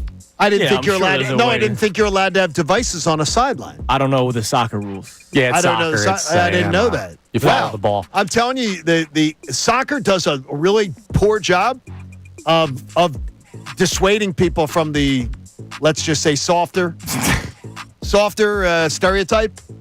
Man, that's 87 degrees? 87 degrees. Meanwhile, Salciunas is out there in 100-degree heat mowing his lawn. Man, I don't run from the grind. I'm in Wow. between the pipes. John's playing golf. Wow. I guess. Yeah, but I said I'm never walking the course again. I don't blame. But you did it once. These guys are sitting inside their nice air-conditioned locker room. Wow, that was too. By the way, our man Jim Friss was out there golfing ahead of me the other day at the club. He was out. Says hello to everybody. What's up, Jimmy? Here at the Fanatic. Yeah, people are starting to say, though, German soccer might be a little bit soft. Well, it is soft. Well, we know the Germans since they lost.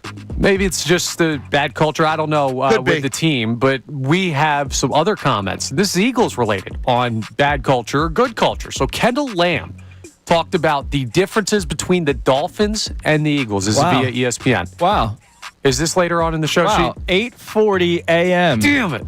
One new member of the team spoke highly of a team while it's bashing the literally team right they below left. this. Yeah, it's literally on the same page Hey, of today's headline I hate it show when mommy sheet. and daddy fight. So we'll round out with our replay. The My whole wide God. open conversation is Waste of time real. doing But the this damn follow-up thing. question is it open for the Sixers or is it open for another young team to go after it? And then the follow-up to even that is, does anyone want to hear about it? I don't mind hearing about it. I understand why people are negative, and this is going to be positive Connor here for a second, but I'm in Bill Colarulo's pipe dream more than I'm not. Like, if I go into a season like this, I got to believe. Here's the thing. No, you don't have to believe. No, you no. want to believe. You No, no, don't no. have to. Nobody's forcing you to believe. Mike, I know you're mad at me for doing the segment you're going to do. My argument is that you have to believe. Because at the end of the day, if we go into a season that's injury prone like last year, we go through the same thing. If you believe or not, you're still going to be pissed off. You're still going to be angry. You're still going to text this show every day and be like, this team stinks, they're losers. It's going to ruin your psyche one way or another. Go in with at least an open mind to the belief that the East is open, and if things break the Sixers' way, they could have something Yeah, happen. the East is open. A lot of things need to break the Sixers' way. Okay. Well, And guess I what? am going to go into the season ready to go, charged up, but I can't sit here on June the 24th talking about all the positive things from a Sixers standpoint because of what's going on with bad things for the other teams in the Eastern Conference and then ignore all the bad things that we've been dealing with for years. I'm not saying ignore it. Just like You kind of are. If No. you're saying pipe dream, that's crack. I'm not saying ignore it. You Stop can't with the crack. Well, no, What's you it to can't- do with the crack ignoring, today? the ignoring. You have to ignore it though. That's the because- only way. But you have to ignore it, and ignoring it is being completely naive. Yeah, exactly. I can't. Logical John can't do that. But you can say, hey, this is naive, but I'm allowing myself to be naive. I can't do that. I'm going to ignore that can't. my gas tank is almost on empty and drive home. Well, what's your option? You just sit on the side of the road? That No. sounds like fun. No, go get gas. Do You something. can't get gas. You yes, got too I can. much cap tied up do in something other about gas. it. Do something about it. Or All don't your make, money's in your or current don't gas make tank. bad decisions beforehand. Well, you can't go back there. You're already on the side of the road. We are where we are. I can't believe Live you didn't with read it. the show sheet. It's literally on the same freaking page. Not a What's great the, reader. What's the point of me doing this boy. every single day? Sorry. All right, coming want a up hug? next, I feel bad. Keith Pompei joins us. No. Is there any hope for the Sixers? Of course there's hope. But how logical is the hope? Keith Pompei joins us next as Kincade Salciunas, 97.5 The Fanatic. Fanatic Sports Update. Flyers add some offensive help. I'm Connor Thomas, and the Flyers made a trade yesterday acquiring 24-year-old Trevor Zegras from the Ducks for Ryan Poehling, the number 45 pick in this year's draft, and a fourth-rounder in 2026. Zegras had 32 points over 57 games in an injury-shortened season in Anaheim this year. Still has potential, but hasn't really paid fully off with Anaheim, so we'll see if he can realize that here in Philadelphia. We'll also see if he'll be playing on the wing or at a very important center position for the Flyers who are light there. Jason Martinez talked about his positioning on Philly Sports Tonight last night. This team obviously needs centers ad nauseum. I think he's going to play center this year. He's going to get the opportunity at least because there's not many other options. And you see how he does with it. So we'll keep an eye on that and where Zegras fits in. The NHL draft gets going on Friday night, so a lot of Flyer stuff going on this week. We're also just one day away from the NBA draft. Tomorrow night at 8 p.m. tips off, and the Sixers hold the number 3 overall pick. In other NBA news, Drew Holiday was traded by the Celtics for Anthony Simons of the Trailblazers. So there'll be some moves being made in the NBA with draft night almost upon us. Phillies are in Houston taking on the Astros tonight. First pitch is at 8:10. Ranger Suarez faces Framber Valdez. We'll talk to Keith Pompei coming up next. Amy Fadul in the 9 o'clock hour. This update's brought to you by Groundworks, your expert for basement waterproofing and foundation repair since 1997. Book your free inspection at groundworks.com. I'm Connor Thomas, and you're listening to the home of the Sixers, Flyers, and Union, 97.5 The Fanatic and 97.5thefanatic.com. Ricky Bo, Bill Collier.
97.5 The Fanatic. Been a good day of Sixers talk today with the NBA draft happening tomorrow. Obviously, news from over the weekend, the Kevin Durant trade, the NBA Finals finished this week. And then, of course, the latest in the draft saga of Ace Bailey, a guy that a lot of people had going number 3 to the Sixers a while ago.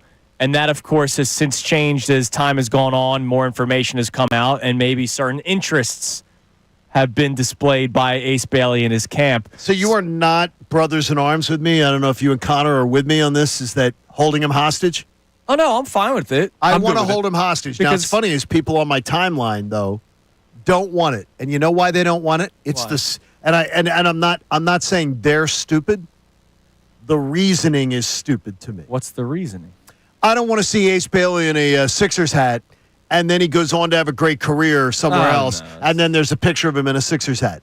I don't give a damn. I don't. If you let other teams that have already played their cards publicly that they want him. Yeah. Washington and New Orleans have already, that within their organizations, it's already known they're interested in him. You already have 2 teams on the hook, minimum. Get him and hold him hostage. Well, let's talk about it with our next guest on the Comcast Business Hotline. Every day business, big day. Let Comcast Business help you move forward with what's next. You got to experience the new look of Inquirer Sports, where fans can read, watch, and listen to their favorite reporters and columnists. Go to inquirer.com/sports. Well, that's where you could read the great work from a man who does a great job covering the Sixers. Keith Pompei joins us. Keith, good morning, man. What's going on? Hey, what's up, fellas? How y'all doing? Hi, Keith. We're doing great. The camp of Ace Bailey doesn't seem to be doing great unless they're trying to get exactly what they want, which maybe that is their play. Would love to get your reaction from the latest report yesterday that Ace Bailey doesn't even want to come to the Sixers. Your thoughts? I mean, it's one of those things where, if you're Ace Bailey, you're looking at a situation where, you're looking for the clearer path to become a superstar, right? Or you think that you can be the guy. And you look at the 76ers and you say, well, they have Joel Embiid, they have Tyrese Maxey, they have Paul George. This is a team that's trying to make the playoffs and win the championship, rather. And, how are they going to utilize me? If I go to Washington, if I go to Brooklyn, if I go to a team like that, then they're just going to roll the ball out and say, go ahead, Ace, go get buckets. And they're going to let me live with my mistakes.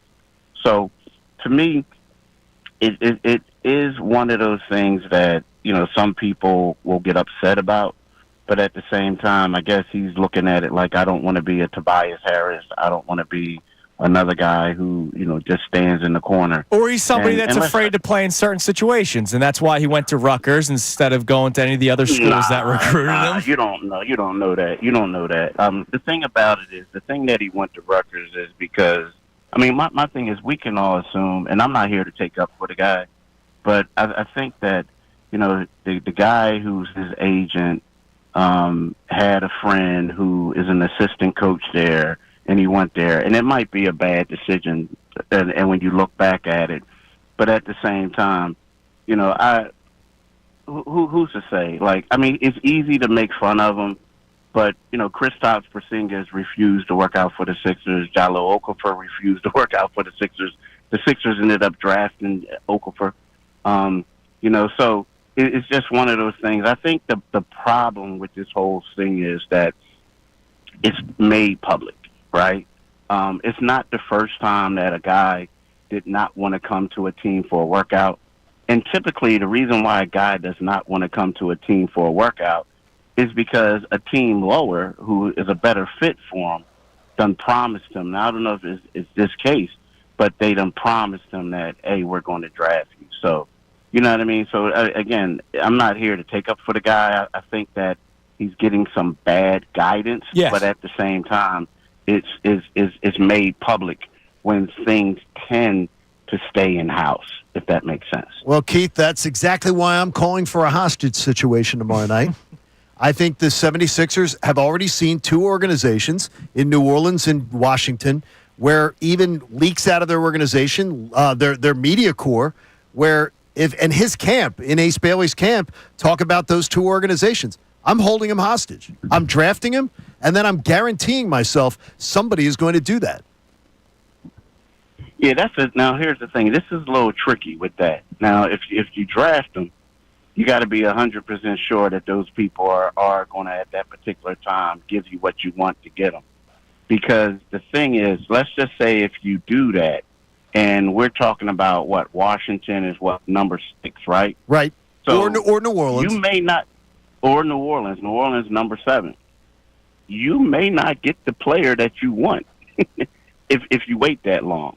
Just because there's a lot of teams that are saying that, there's not a lot of separation from, 3 to 5, maybe 6.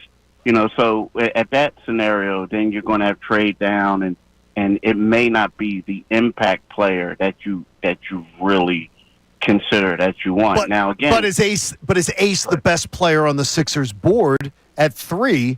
They shouldn't be bullied into not taking him, correct? Yeah, correct.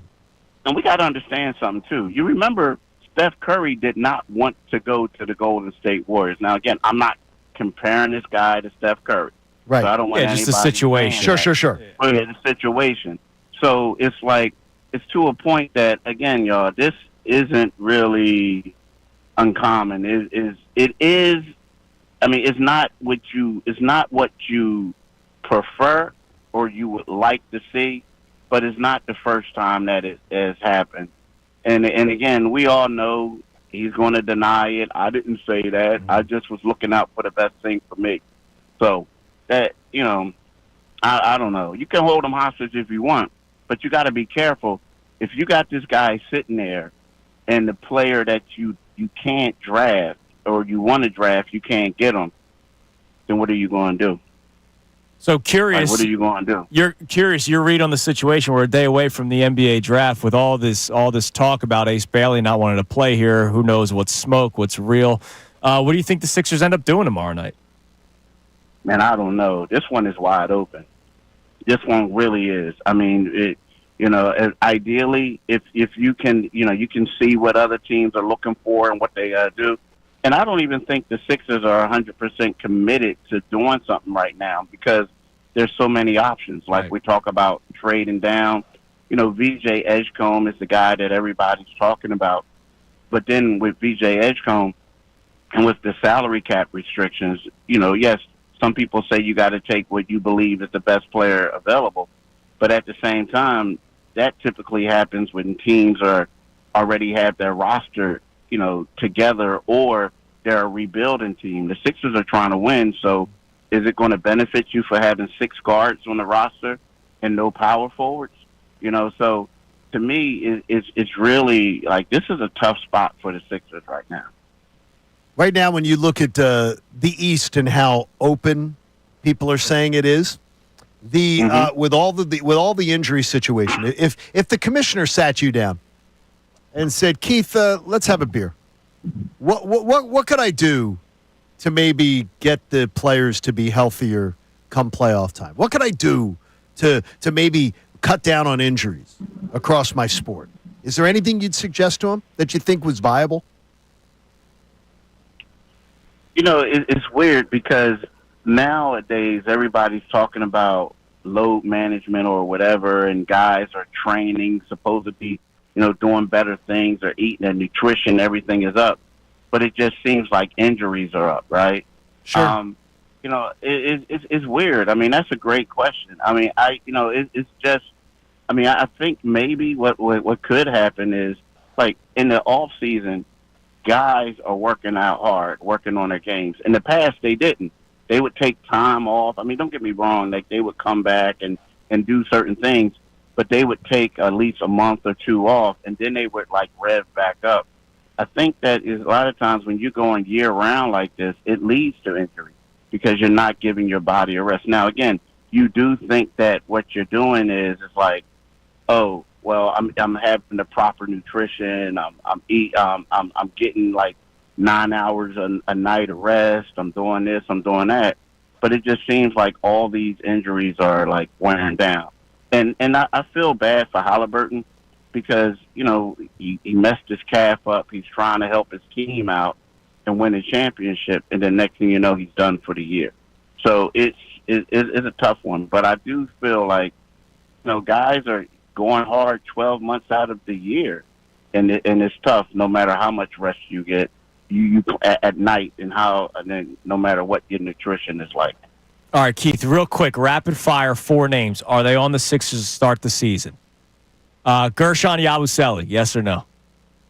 I would say no. Quentin Grimes, yes or no? Woo, that's a tough one. I'm gonna say yeah. Paul George, yes or no? Yep. And Jared McCain, to your point about the abundance of guards. Yeah, he's definitely going to be here. Okay. Yep. All right, just needed to get that out there. Thanks for the time, Keith. We Thanks, appreciate Keith. it, man. We'll Enjoy be reading your your summer, work in the and we'll keep Inquirer. reading. And enjoy your night tomorrow. And I know it's going to be a busy one. All right, y'all. Have a great one. Peace. All right, there he is, Keith Pompei on the Comcast Business Hotline. I always love the peace. Peace. Keith. Great. Little peace. Quentin Grimes, he hesitated, but he does believe he's back. But the Gershon Yabusele, I just think I think he's gone. I think he's going to get paid. Good for him. Good is. Hey, Sucks for the Sixers, but good for him. All right, coming up next, we'll get back to our text messages, but also, how great of a culture do the Eagles have? One new member of the team spoke highly of them while bashing the team they left. You heard a little bit of it during headlines with Connor Thomas. It's Kincade Salciunas, 97.5 The Fanatic.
is here momentarily, but just to address something, this Kendall Lamb story is fake. A lot of people saw it yesterday, and a lot of news outlets ran with it. And that is a problem. So I saw it on Yahoo. I saw it on Sports Illustrated.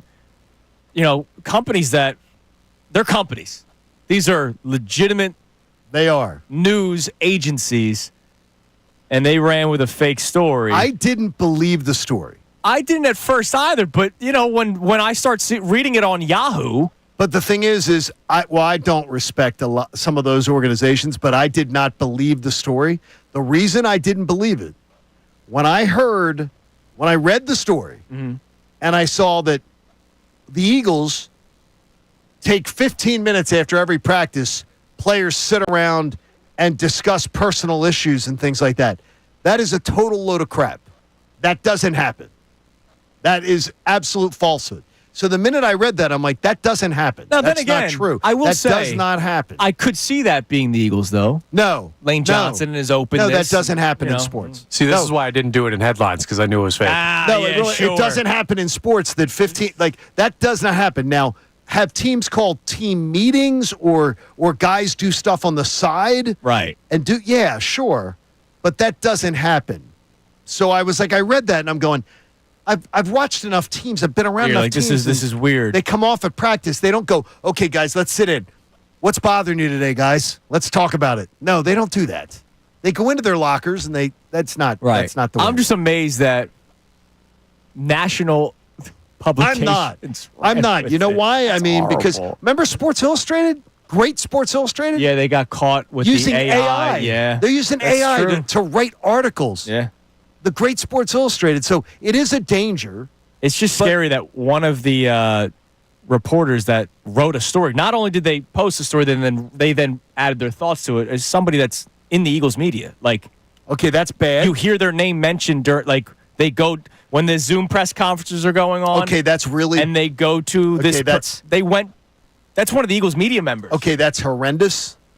And that's we have all had bad moments. Absolutely. We've all had bad moments. So I don't need to know who it is, but that is horrendous because first of all, you don't take a story that someone else did and make it your story. Yeah. Now, I know that aggregators is the new big thing. Yeah, you just wait till yesterday. Keith Pompei's comparing Ace Bailey to Steph Curry's going to go viral. Aggregators is the new thing. It's horrible. All you had to do was watch the Flyers trade yesterday. Yes. And as long as people shared their thoughts on the Flyers trade, and then a couple hours later, you're reading what you said. I'm reading regurgitated thoughts as a column, which is good. Yeah, it's always good. Aggregators stealing stuff. What do we got on the text line, Connor? A lot of Sixers talk, obviously, throughout the course of the show today. Look, I like Keith a lot. I've been talking to Keith for a long time. He has such a vibe. Oh yeah, he's the best. No, but he has such a vibe. But he almost seems fine with what Ace Bailey and his team's doing. I honestly, that's what I was waiting to come back and talk about. I'm bothered by Keith's. Nonchalantness about it. Yeah, I'm bothered by it. It's almost like, hey, that's the game today. And then he said that's bad advice. Yeah, it is bad advice. No, it is bad advice. He's getting bad advice. And that shouldn't just be brushed okayed. Off. No, it shouldn't be. This 18-year-old kid who I think is making bad decisions of his own. It's bad advice. Is also getting bad advice. It's not his coach. It's his agent. What's the agent's job? Yeah, the agent's trying to make money. No, the agent's job is to give him good advice. To get him paid. No. The agent's job is to give him good advice to get him paid. Now, the thing is that there could be good advice there. And Connor, I'm of the belief that it's not necessarily bad advice. Here's the problem. It's got to work out, though, first. Yeah, but here's the problem. He should have worked out for the Sixers. That's the first bit of bad advice. Because what he did is the agent played the cards publicly. Because if Ace Bailey gets picked third, gets drafted third, he gets slotted third, the pay of being slotted third, right. So the agent makes more money. So the agent is a dope. Well, he may still. We don't know what the Sixers are doing. I understand. But the agent is a dope by not having him work out for the Sixers. Yeah. So already he's getting bad advice from the agent because the agent should have said, "You're sure as hell working out for the Sixers because I want you slotted in the 3rd pick so you get the 3rd pick money, not 6th pick money. Right. So that way you make some more money. I make a little more money. Then, and it's more prestige to be picked 3rd than 6th. So all of a sudden he's getting bad information there. By the Plus, way. never play your cards publicly. Yeah, you can't do it. Don't play your cards publicly. Keep it as close to the vest as you can. Let other people speculate on what you might be thinking. By the way, speaking of money, have you seen the latest story with Fernando Tatis Jr.? No, I haven't. What's he get suspended again? No. Is he injecting something in his backside? No, that was his hair treatment. Yeah, his hair treatment. He was using hymns?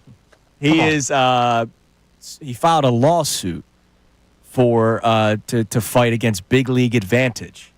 That is one of those companies created by former Philly reliever Michael Schwimmer, where they give the money to people that maybe they're young coming into Major League Baseball. Oh, okay. Especially baseball, because baseball, you're not making millions of dollars when you first start. It's like an advance. And then you're signing basically your next contract 10% or whatever. He believes he was exploited. Now, look, you signed the contract. So that's on you, dude. That's on you. And so I don't think Fernando Tatis Jr. is going to win. Now, do I believe that these guys are gross and know what their end goal is? Why? I don't know. I feel a certain type of. So he gets the deal is he's getting Michael Schwimmer and his company is getting 10% of his earnings. Okay. So he signed a $340 million contract. They're getting $34 million. Okay. Because they gave him like a couple $100,000 up front. Okay. So it's like me going. I don't understand. I ask you for $20, and then you go, all right, but give me $500 back later. You don't have to ask me. You could go to a bank and ask for that money. I don't understand why. It feels gross to me. It's just the gross nature of it. It's gross that somebody's such a dope that they make that deal. That's what's gross about it to me. And look, he's going to lose his lawsuit. He's not going to win. He shouldn't win. He's not going to win. And he shouldn't win. I agree with you. There's nothing crooked about it. It feels gross. Wow. I think you're taking advantage of young people. Taking advantage? Why? Because you give them a couple $100,000, now all of a sudden you're getting $34 million in return? I think that's gross. Then don't do the deal. Tell that to somebody that needs a lot of money. He doesn't need a lot of money. He's getting a lot of money. He's getting hundreds of thousands of dollars.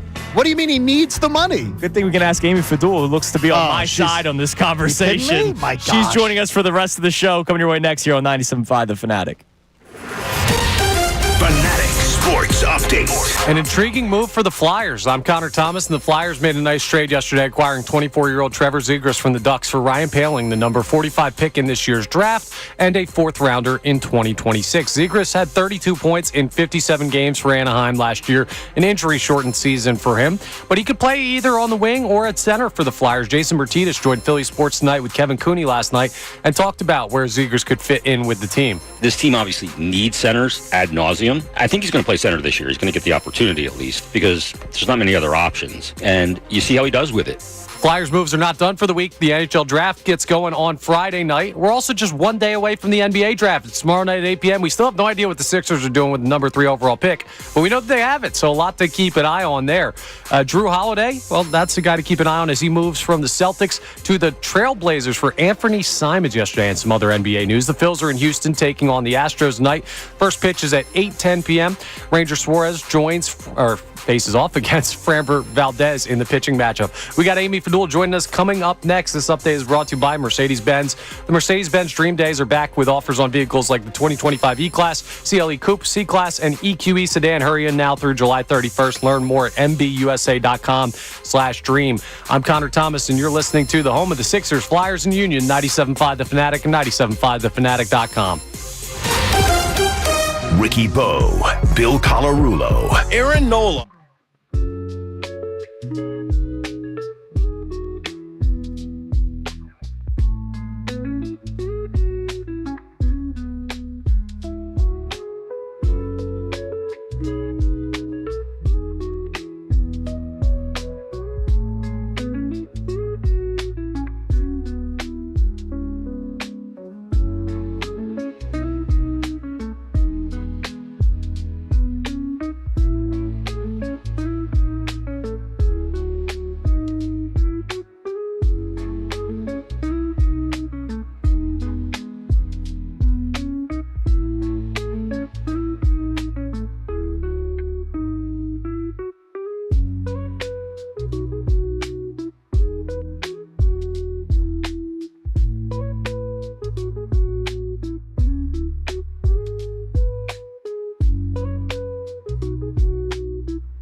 Now until the end of the show from NBC Sports Philadelphia, the great Amy Fadul joins us. Amy, good morning. Good morning, everyone. I appreciated you She's in. I'm here. siding with me Yeah, from, you could from see the me on couch the- from the I was couch like, out thumbs there. up. The Fernando Tatis Jr. thing. John, I'm with you in terms of I don't think he could win the He lawsuit. still might See, win it, though. I'm reading a little bit here. There's a good So they it's- think it's a coin flip that he could win or they could settle. Yeah, that was when I came in. I was like, don't be so sure They that could he's going to settle. lose it. It appears that there's a predatory lending. a coin The flip first that they thing- could settle the case. The one thing in the predatory lending that they might have an issue with is the amount of money that he was due, that he had already been due in his original contract. That's harder to prove predatory lending because of the amount of money that he already had, because it's greedy. Yes. On the part of saying the guy who wants the, I'm greedy, I want more money. And that's why, to me, it's gross. It's just a gross business. But I understand why, if you're 18 years old or if you're coming from outside of the United States, you're going, I need some cash. You grew up with nothing. This is a way for me to get money up front. But you're not thinking about, I'm going to become a $340 million player down the road. How is this going to hurt me in the long And that's when run? people win the lawsuits against the payday loan. Now, those don't always come to fruition, but they do sometimes because it does take advantage of certain, I don't know, if it's not just economic, but it's certain educational deficiencies where people just don't know what they're getting into. And so those have been highly regulated over the last 10 Hell, years. I'm from the United States. I would still be intrigued if somebody came up to me. Exactly. And if I didn't get good advice, I'd jump on that right away. Like, I could. And I think could coming use that from money. a baseball player, there's the inherent trust. Like, this guy plays baseball, or he Michael played Schwimmer, baseball, yeah. and then I play baseball, and he's going to look out for me. So it'll be interesting because I feel like it's not a cut and dry case. I feel like it could go in Tatis's favor. People tried using this in the agent circle. Right. Went after the Braves when they got Acuna and Albies to sign their deals. And That's different, though. Acuna and Albies were like, well, first off, they were there for a while. And they were like, no, we want to be able, they knew that getting $5 million a year, $7 million a year, which they signed for, they knew that would set up their families forever. Right, back exactly. home. Yeah, the agents are a little bit different, but yeah, it's a little 'cause different. It is. I mean, it's a more thought out and kind of vetted process when you sign with an agency, and there's probably more legal paperwork and all that. Yeah. There's lawyers, and This is a little bit. But this they is were a little getting bit different. ripped This is basically a for signing those predatory deals. loan. Yeah, absolutely. All right, Amy. So Yes. let's talk some Sixers Let's today. go. Let's do it. Draft As you're tomorrow. listening to 97.5 The Fanatic, There it is. WPEN, WPN HD1 Burlington, Philadelphia, Bees Media Group Station, broadcasting live from the Comcast Business Studio, powering possibilities. We will talk a little bit more about Ace Bailey and the draft coming up in a little bit, but let's start off with what the big tenor was here locally and nationally. Now, just different spins on it. Nationally, it was the East is wide open now that Tyrese Halliburton is hurt. Jason Tatum is out. They traded Drew Holiday last night. Maybe you can make that make sense for me. Not the Holiday portion, the what Portland gave up. The Giannis Antetokounmpo situation we're still keeping an eye on. Dame Lillard is out. The teams that are 6th and 7th right now, like the Magic and Pistons, are they really ready to make that big jump? So that was the national talking point. You then turn it locally, and I hear my man Bill Colarulo yesterday on Unfiltered going, man, the East is wide open for the Sixers. Stop it, Bill. I can't Stop it, Bill. get there. John is more there. Connor is more there. Now, I'm not there for them winning the Stop East, it. but Stop it. I'm optimistic. Check the odds. Check the odds right now, because you're not alone. Whoever thinks that. They are 14th for the entire NBA Finals. They are And 5th in the Eastern Conference. 5th in the Eastern Conference. It's bad. Still behind the Celtics, And who that's- are I without think- Jason Tatum. I actually think 5th The in the Eastern Celtics still have Jaylen Brown, last I checked, right? Yes, they do. Who was the Finals MVP? Yep. Okay. I think 5th in the Eastern Conference is actually a little optimistic. I think it's exceptionally Because optimistic right now. the boys this morning, they're, well, The Cleveland, Magic are good. Like Cleveland's a regular season team. Bill even used that on me this morning. I'm like, Stop it. excuse me. I believe the they are a Sixers, regular season The team. Sixers That's are the great. definition of a regular season Yes. team Right for now- 25 years. Right now, the Sixers are a preseason team. The Yes. preseason team, yes. The Sixers are a regular season team. Listen, Oh, you didn't ask me compared to Cavaliers and Sixers. I'm just saying I believe the Cavs are a regular season How about team. to the Pacers? On that list of the odds in the Eastern Conference, where do the Pacers fall? The Pacers are right behind the Sixers at Behind plus the Sixers. 1,500. Yeah. Behind. And I saw all the talking heads on national television, and I've got people texting me from outside Philadelphia, be like, "Oh yeah, it's going to be a better year for you," because they know it was a struggle, right? We all were there. It was a struggle. It was a struggle. They won 5 of their last 35 games. 5 of their last 35. And they're like, "Oh, but everybody's injured." So are the Sixers. And that's the point I'm making. Like, Bill kept on saying, we ended up calling Bill today. I had to talk to him because Bill's doing the whole, I know it's a pipe dream to say. And I said, then end it there. Stop it. Period. That's the end of the conversation. Take it as it comes. And I hope, and then we all do. Listen, you can't go through that again. And the odds of it happening again are obviously not very high. There's no way you have 3 catastrophic injuries and you have 96% of your salary sitting on the bench wearing street clothes. That doesn't happen twice. Right. But if there was ever a place that you worried about it, it's here. And they have injury history with 2 of those guys. Tyrese Maxey is the exception, right? Does not have an injury history. Correct. Joel Embiid does. Paul George does. Catastrophic injuries for Paul George. Whole seasons missed. I do not wish that upon anyone. I do not wish Paul George to be injured at all. I do not wish Joel Embiid to be injured. The facts of the matter are those guys are going to miss time next year. That is just how it's going to happen. It's just going to happen. And the hope is, we were saying this earlier, if it's like they play upper 50 amount of games. Great. That is what I want. It's a little tweak. Maybe it's a fake, like, he's not load managing. It's ankle, and we're just being careful. Fine. Great. But I don't even know if I can feel comfortable saying that that's going to happen. Yeah, I think that the ideal scenario is like 55 games of the 3 together, right? 55 games. And hopefully you win 90% of those. Because on paper you should, right? You should win 90% of you've got Tyrese Maxey, Paul George, and Joel Embiid. If you had all of them. So then you get like whatever. There you're at 48 wins. Right there, without even 47 wins, whatever that math is, right there. Okay, so that's good. Then you maybe get another like 5 or 6. But that's where we're at right now. That's where we're at. That's where we're at. So if you're thinking about it, if you think 50 wins is good enough to take over the East and the regular season champs and the Cavaliers, or the Boston Celtics, or the Magic, or the Pistons, or the Pacers, or the come on, like what are we doing? That's the thing. When we have the East is wide open conversation, like, set the numbers out. The East is open for the Knicks. I forgot about the Knicks. The Knicks didn't lose anybody except for a coach. Except a coach. They don't have one. Right. But they may have the best roster in the East. But the Knicks, the East is open for the Knicks. The East is open for the Magic to climb up. And you say no, and you still say no for the Cavs. I'm fascinated. The Cavs might still be the 1 or 2 seed. Yeah. I just don't think that they're going to win the NBA championship.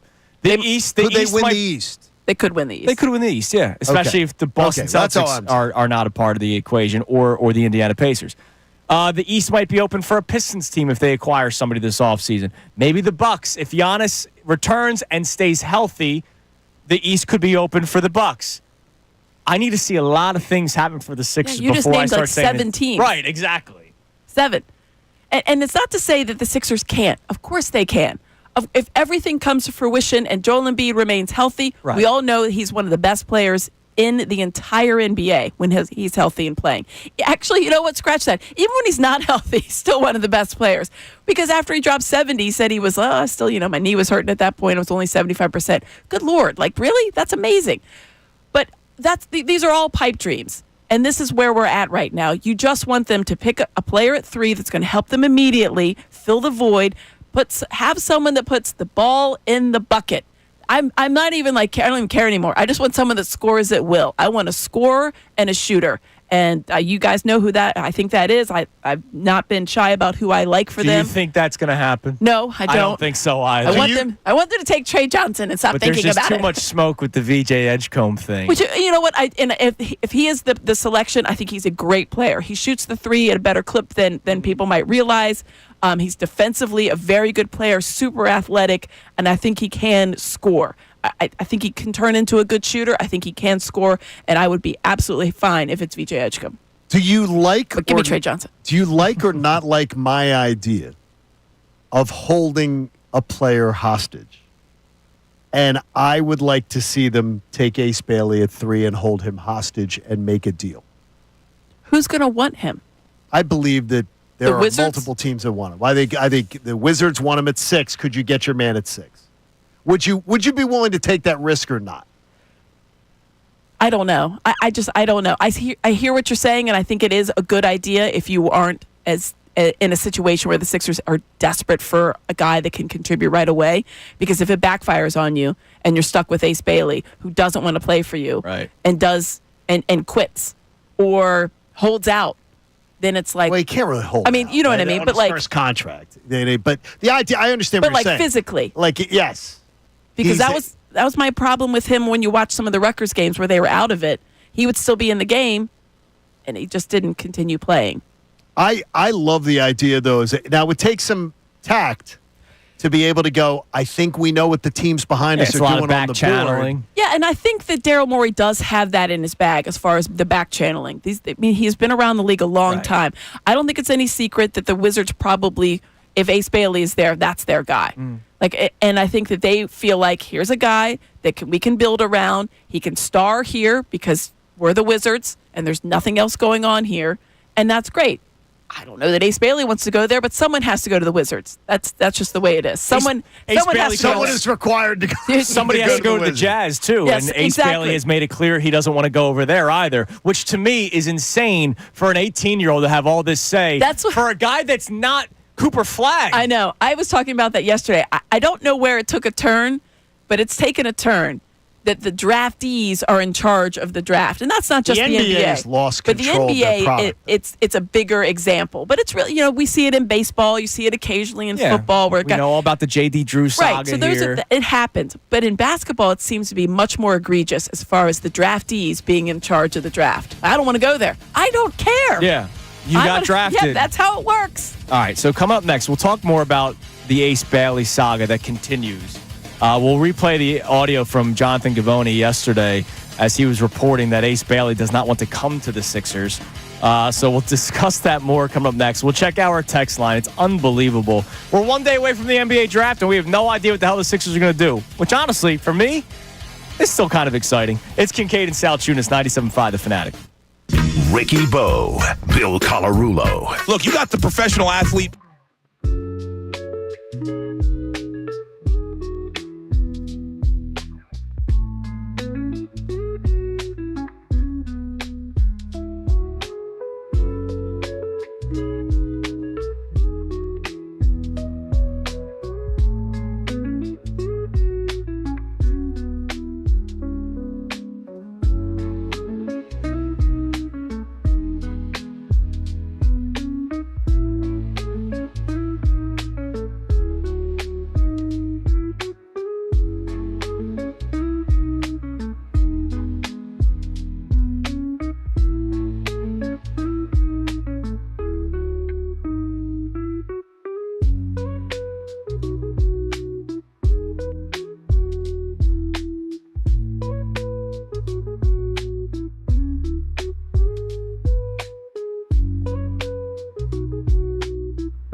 comment on our YouTube feed from Josh Sass, who's about to go on vacation. So, Josh, Where's we hope Josh you enjoy going? yourself. I think I saw Wildwood. Oh, those Wildwood days. Where did I see this? Have fun, Josh. Vacation mode. Oh, yeah, he's going to the Crest on Thursday. Okay, Oh, there you whoa. Check out, Enjoy. Josh, you going down, check out the new Crest Coffee All right. down Crest there. Coffee. And say hello to Tom Hunt, the proprietor. I grew up with Tom and Okay. him and his family.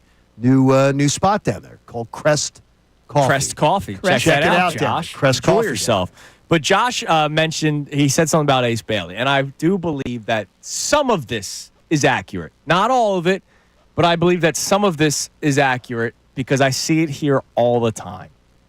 He says Philly fans only want Ace Bailey because he went to Rutgers. If he was from I don't want him. If he was from Texas, no one would care. He's not saying you. Oh but no, I want to hold him hostage. There are a lot of people that I do believe feel that way. Like, Really?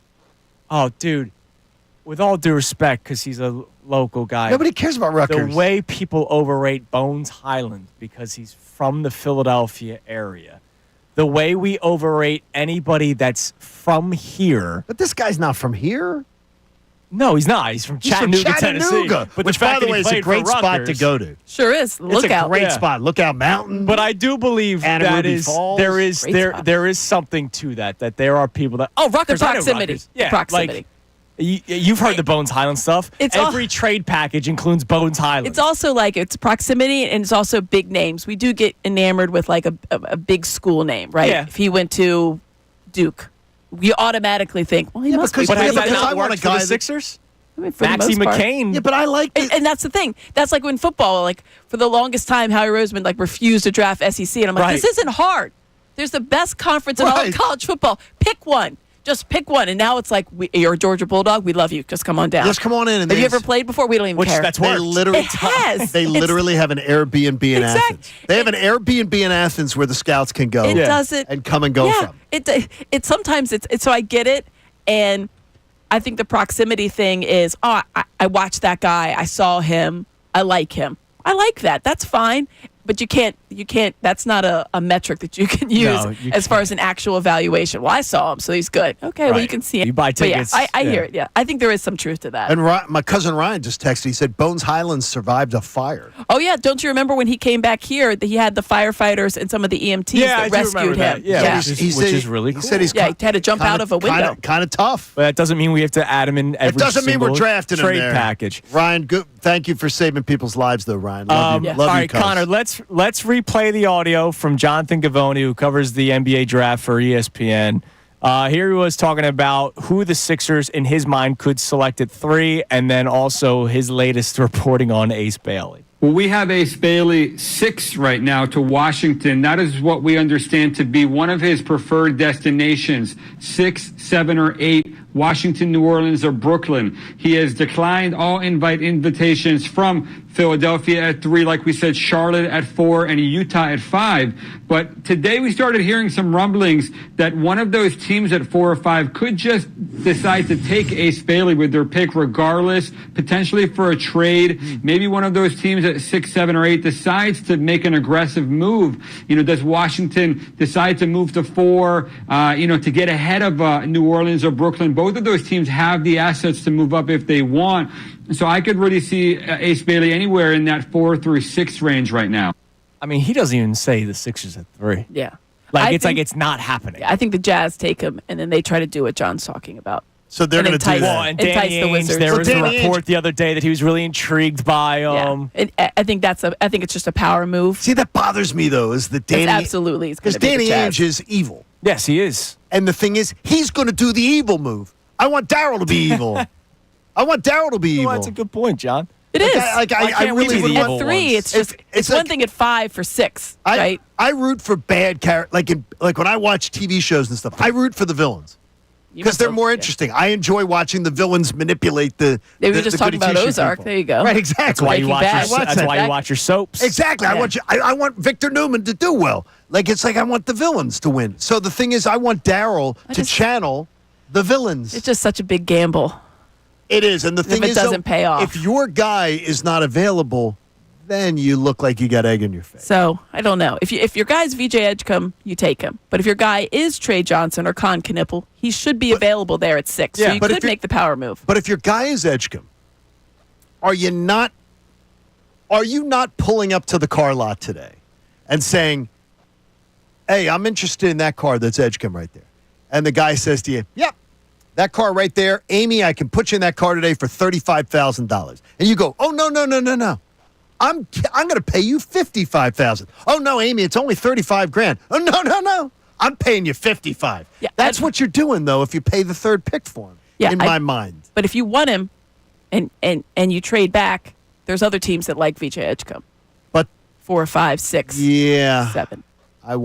Well, no, 6 and 7. I know you're going to get into danger zone. You may even have teams trade up to get him at that point. I just think you'd have to know 4. And I would know what the Charlotte's doing.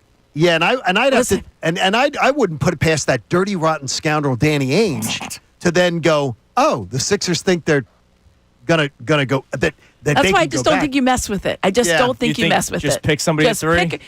I get it. You might be overpaying, but the thing is, if it's your guy and he's going to fit into your system and you've evaluated him, I don't care if he rates out at a 5 pick at the 5th overall pick. Right. If he's your guy, then he's your guy. Then he's the 3rd pick. So you don't care what you pay as long as you get the guy you want. If you get the guy you want, I think there's a difference between 3 and 7. I don't think there's a difference between 3, 4, and 5. My biggest question is just how many guards can you play at once?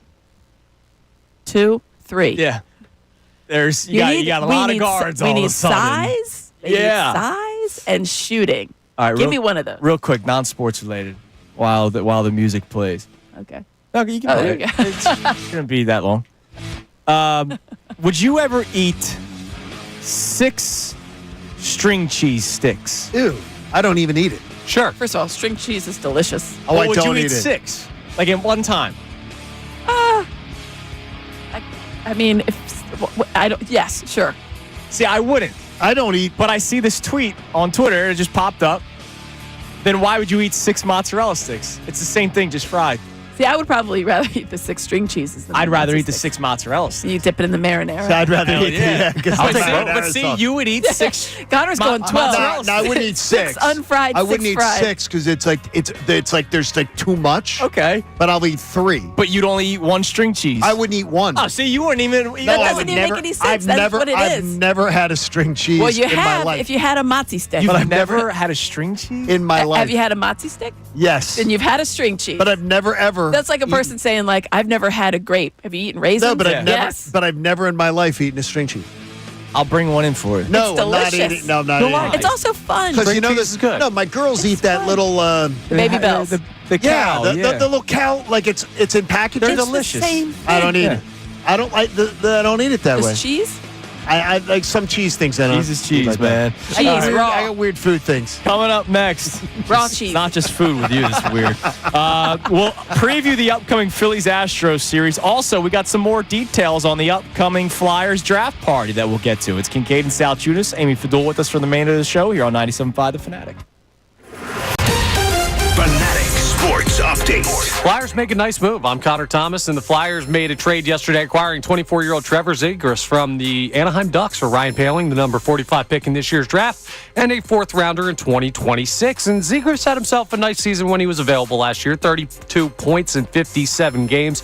He did have a meniscus injury. He could slot in either on the wing or at center for the Flyers. So Jason Martinez joined Philly Sports Night, and Kevin Cooney last night talked about where he sees him fitting in. This team obviously needs centers ad nauseum. I think he's going to play center this year. He's going to get the opportunity at least because there's not many other options. And you see how he does with it. The Flyers could certainly use some help at that position. They could get more later on this week. The NHL draft gets going on Friday night. We got our draft party. So coming up next, we're going to talk to Todd Glickman, CRO of Comcast Spectacor, to give us a little bit more information on the draft night for the Flyers. The NBA draft, it starts tomorrow night, 8 p.m. Sixers hold the number 3 overall pick. So we'll keep you updated on what could possibly happen there. A lot of options on the table. The Phils are in Houston taking on the Astros tonight. First pitch is at 8:10 p.m. Ranger Suarez versus Framber Valdez. This update is brought to you by the 2025 FIFA Club World Cup. The 2025 FIFA Club World Cup is coming to Philadelphia. Get ready for a global soccer showdown at Lincoln Financial Field. Don't just watch history. Be there. Get tickets at FIFA.com/tickets. I went Friday. It's awesome. Check it out. I'm Connor Thomas, and you're listening to the home of the Sixers, Flyers, and the Union, 97.5 The Fanatic and 97.5thefanatic.com. Early Birds with Andrew DeCecco. I think extremely highly of Jalen.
you noticed, I was very quiet during that commercial break. That you were? As you two were talking about Jeopardy and all kinds of other fun family games. Well, yeah, I'm hosting without giving anything away. I'm hosting a trivia night on Thursday. Yeah, and Amy hosts one at her house every night. And Amy's does trivia. I get smoked by my 10-year-old. And I'm telling you this, I'm afraid little Shawnee can't come. I know. Because he'd smoke everybody. The sports categories. For any of the sports categories, he'd smoke. Now, the reason why I was quiet, I was reading a story that just dropped. Okay. Like an hour ago. What happened? But I just saw it. Pablo Torre, who's been doing a great job with the Bill Belichick saga. Yes, it's my favorite. He took a break from it. Because it's really not a story? And found a real story. Oh, okay. And I'm reading it from Pro Football Talk on Mike Florio in honor of aggregating. Pablo Torre. He's the original aggregator, by the way. Pablo Torre did some digging and found out that there has been collusion in the NFL when it comes to veteran contracts. How? There's a 60-page manifesto that is going to be coming out, I guess, apparently, where the NFL Management Council. Okay. This is a quote, by the way, from the manifesto.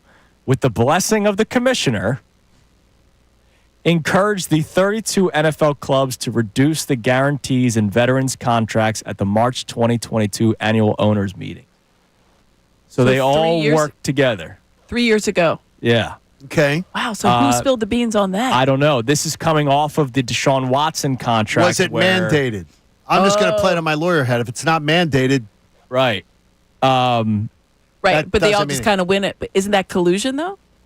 No, because if it's not mandated. Yeah, but if the owners all come together, I don't know. I would have to. I don't know how. It's going to be an interesting story to see the fallout from it. All it would take is me looking at the contracts from 22, 23, 24 and going, here's an outlier, here's an outlier, here's an outlier. This team didn't follow, this team didn't follow. The interesting thing is it was right after you said the Deshaun Watson. That's weird. Right, and so they found a way to lower what the vet minimum was and all this kind of stuff. Not for everyone, to your point. But as long as they have outliers, they're going to be able to well, and that's probably what they get out from under. Yeah, look, the NFL is the best owner or the best lawyers in the world. Yeah. They're all lawyers. No, they're devious. But this is a story that's how they make so much money. To keep an eye on.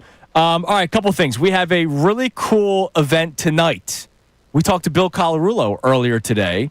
Make sure you join him at Xfinity Live for your chance to win FIFA tickets.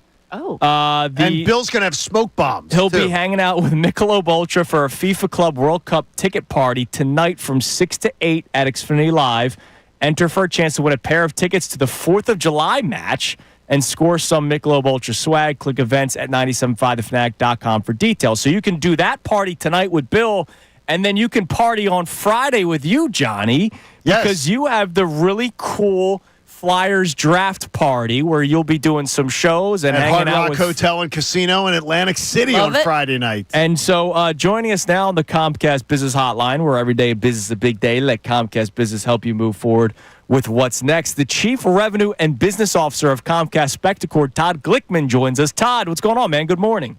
Hello, John, Andrew, and Amy. And I love it that I'm rolling in on the Comcast promotion. Exactly. That's always good. It just fits well. We're very excited for this event on Friday. It's been something we've been promoting for a while.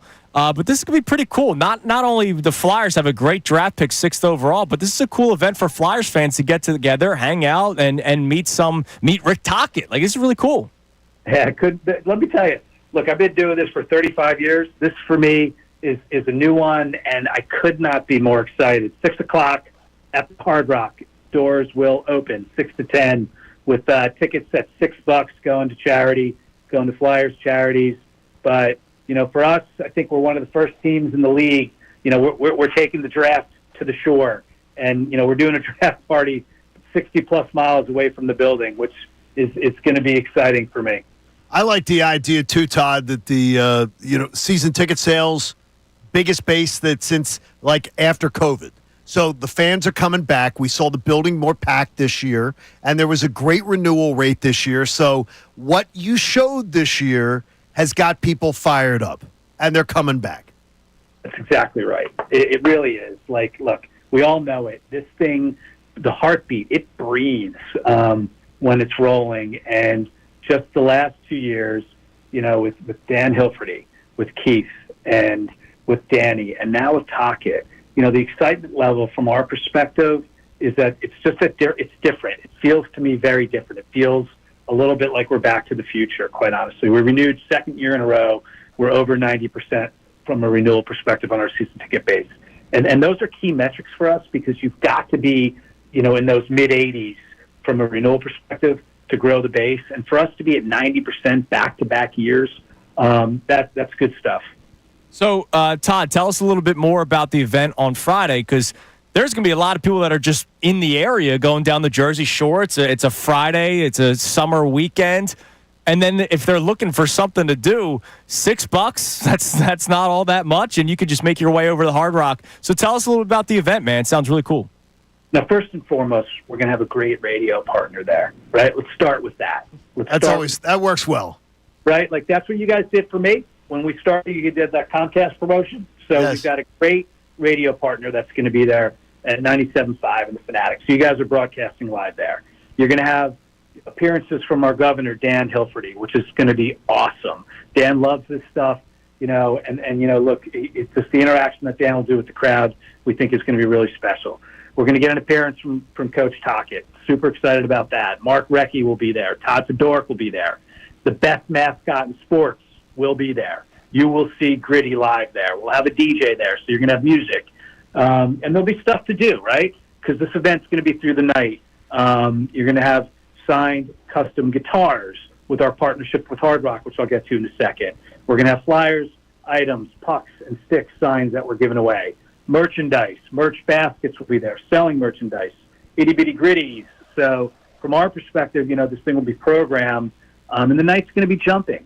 And then, for me, I'm really proud of is that we're partnering with Hard Rock, which has been a tremendous sponsor of ours. We've been with them for over a year now.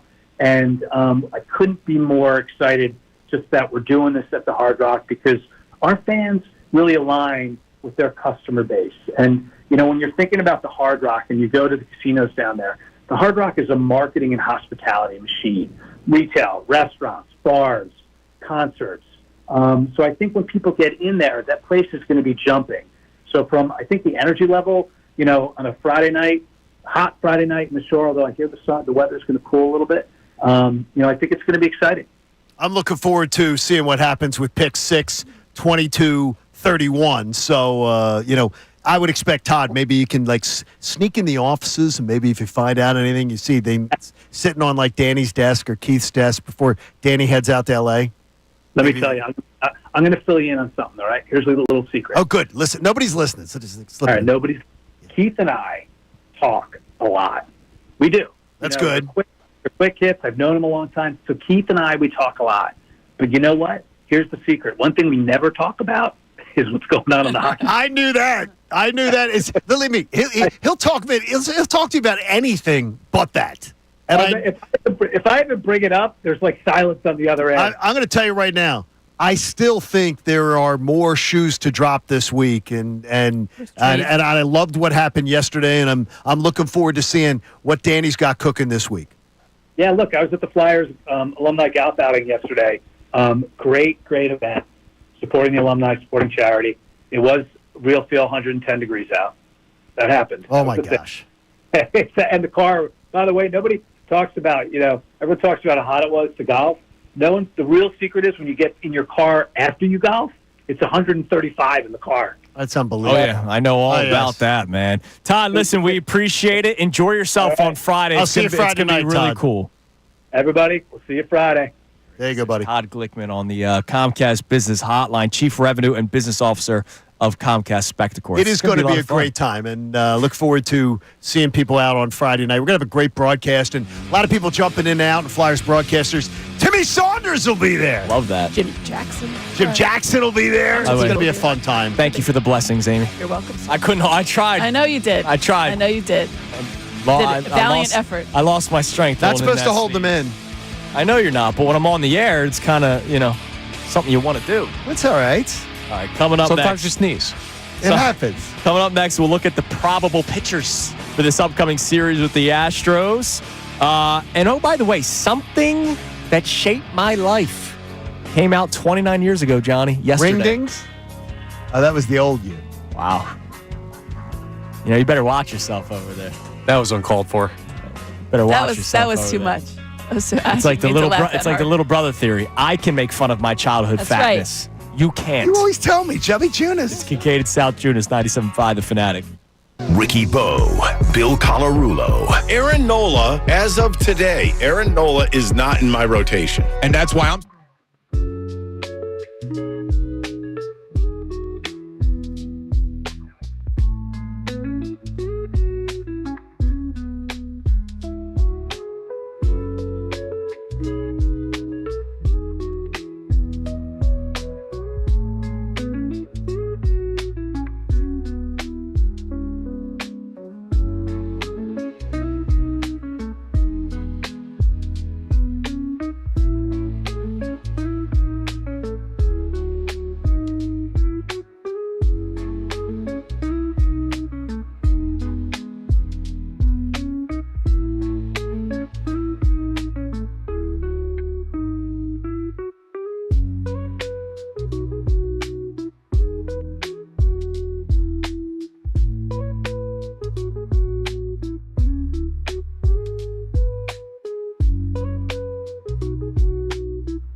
.941 here on Kincade Salciunas, 97.5 The Fanatic.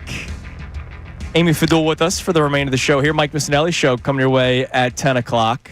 Mike looks like he's heading right to the golf course. Yes, he does. And I'm telling you, if Mike's playing golf today in 100-degree weather, he's certifiably nuts more than I already think Mike Missanelli's certifiably nuts. It's still not going to be 100 at 3-ish, is it? It is. It's going to be today's hotter. How about Yeah, I begged off yesterday. Sean played yesterday, but he played early. The heat indices will be above 105 from noon till 5. That's a little aggressive. That's nasty. I do enjoy. I played Friday though. It was lovely on Friday. I played Saturday. Friday was nice. I walked You played 18. Friday too. And I played Friday. I played 9, and I I was even texting sent you Amy. on Friday. And I sent Amy the. I was following along your score sheet. I've sort of mastered the first 2 holes. That's good. And I've learned how to get some things together. But I tried to be Billy Big Balls and walk 18 on Saturday. That's a terrible idea. It was dumb. I mastered the couch and beer yesterday. That's good. Also well done. Thank you. Yeah, but that was after you did your yard work. Yeah, which was stupid. Which your yard looks great, by the way, thanks to Moyer Indoor Outdoor. Damn right. I can't wait till we do our next read because I got like the all-time compliment. That's awesome. A neighbor complimented me on the yard. That's always solid. Like that felt good yesterday. All right, so the Phillies' upcoming series with the Astros, pretty difficult in terms of, A, the Astros are still a good baseball team. They're going up against Framber Valdez today and Hunter Brown, who's one of the best pitchers in baseball in Game 3 of the series. Colton Gordon goes in Game 2, the lefty, who's, we'll see how he pans out. But Suarez versus Valdez, Game 1 tonight, 8 o'clock. What do you think of that one? It's going to be tough. Framber Valdez is a hell of a pitcher. And, but they're facing Suarez. Ranger. Yeah. I'm betting the under. Wheeler Gordon, pitching edge gives you Wheeler. But then Game 3, man, the way Hunter Brown has pitched this season, he's got 109 strikeouts. He's 8-3 with a 1.88 ERA. This is going to be a pitching series. This is a fun pitching And you just hope series. the plate discipline that we saw at times over the weekend is still there. Do you think Amy would think what I said yesterday about the next 3 weeks? 6-game road trip this week. I said, come home with a split. 6-game homestand next week. Go 4-2. Okay. And then 6-game trip to California the last week. Win. Split again. San Francisco, San Diego. Split again. You come home. You go into the All-Star break.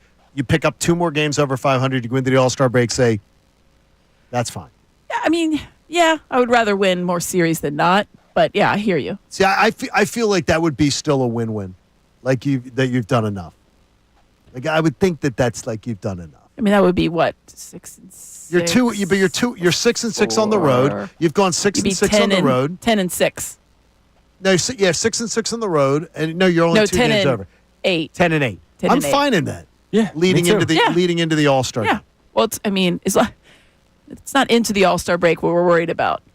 It's after the All-Star break. And the schedule really opens up though. It does. This is a tough stretch. This is a tough stretch. There's no doubt about it, which is good. I've been saying it since yesterday. We had this Phillies-Mets series circled so much that I don't think we realized what's after. What was looming? Like Astros West Coast and trip, Braves, the Braves. Padres twice. Like all of a sudden they got a pretty difficult stretch ahead of them, and it begins tonight in Houston. All right, 29 years ago yesterday, the Nintendo 64 dropped. And Super Mario 64, all those games came out. Oh, yeah. That shaped my life, man. Because I was a big Nintendo guy. The ring dings didn't help. But the... eating ring dings while playing Mario 64. By the way, do you know what Amy did to the audience? Let's take them behind the scenes. Amy immediately Googled ring dings because she didn't know. Which I was amazed you never heard of Because she's a ring Southern dings. girl. Yeah. And they don't have them. They do not have them in the All right, South. did you see any... Do you remember anything that reminds you of a ring ding? Yeah, like you mentioned the devil dog. It's like if a devil dog had like a little bit of like a... They're a hockey puck. So they're shaped like a hockey puck. They're the same thing. You said the ring ding's different or better. The ring ding is much better. It's the exact same thing. It's much better. Like the same. There's it's like there's a cake hard chocolate coating, chocolate cake, cream on the inside. Much better. And who makes devil dogs?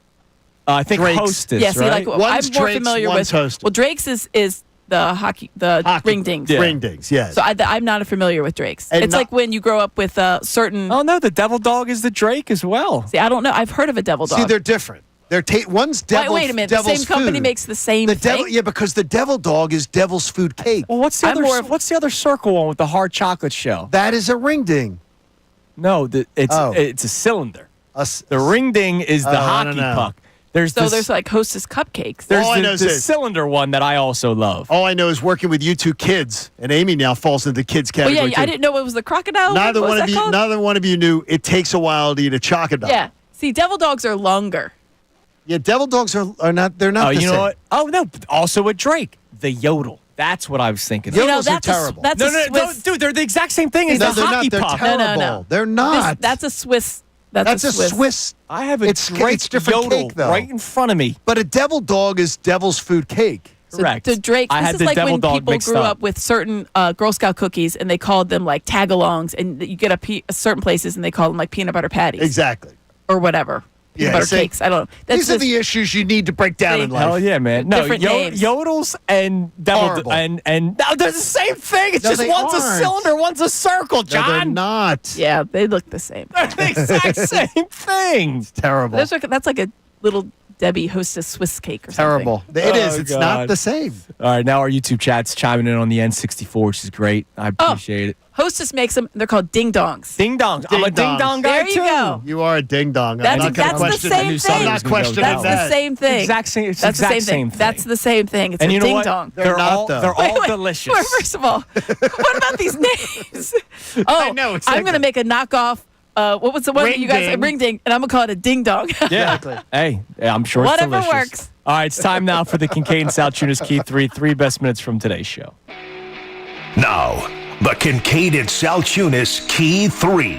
Today's best. So, the Eastern Conference being open. Let's start there. Yes, the answer is yes, the Eastern Conference is open. But then the follow-up question is the Eastern Conference open for the Sixers? Now, when you hear, now there's one word that people are adding to the Eastern Conference, which I think, Ed, What's that? wide. Wide open. Sure. Do you find the Eastern Conference wide open?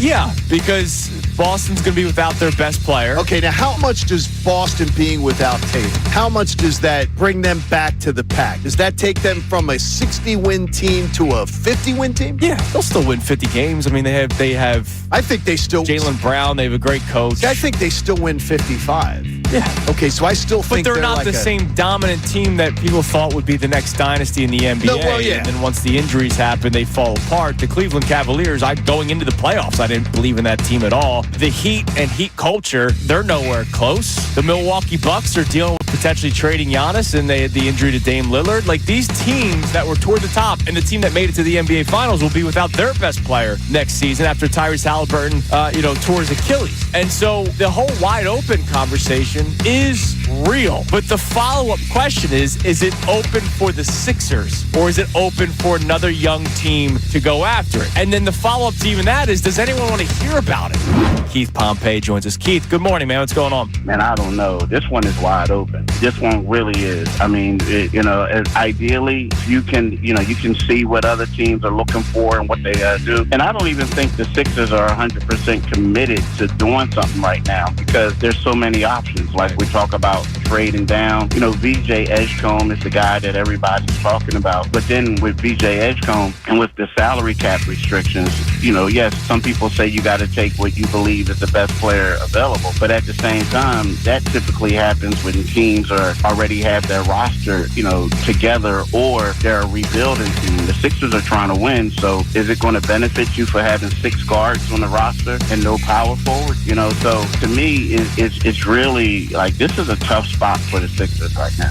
I know what we're going to do. Some of us will talk ourselves into the Sixers, if healthy, right? Joel Embiid, Paul George, Tyrese Maxey. You got some young, exciting players with Quentin Grimes and Jared McCain and whoever they're going to pick third overall, not Ace Bailey, which we'll get to. We'll talk ourselves into, look, this team is good. Yeah, When I'm healthy. glad you say some of you. I'm glad you phrased that properly. Yeah, not everybody will do Because that, some and I people don't blame anybody. Because some people are going to lap it right up. Right, and talk themselves into it. Despite all the data that they know. Right. Despite all the facts that they know, they're going to talk themselves into it. I think for my own mental stability, have to go into this season with whatever happens.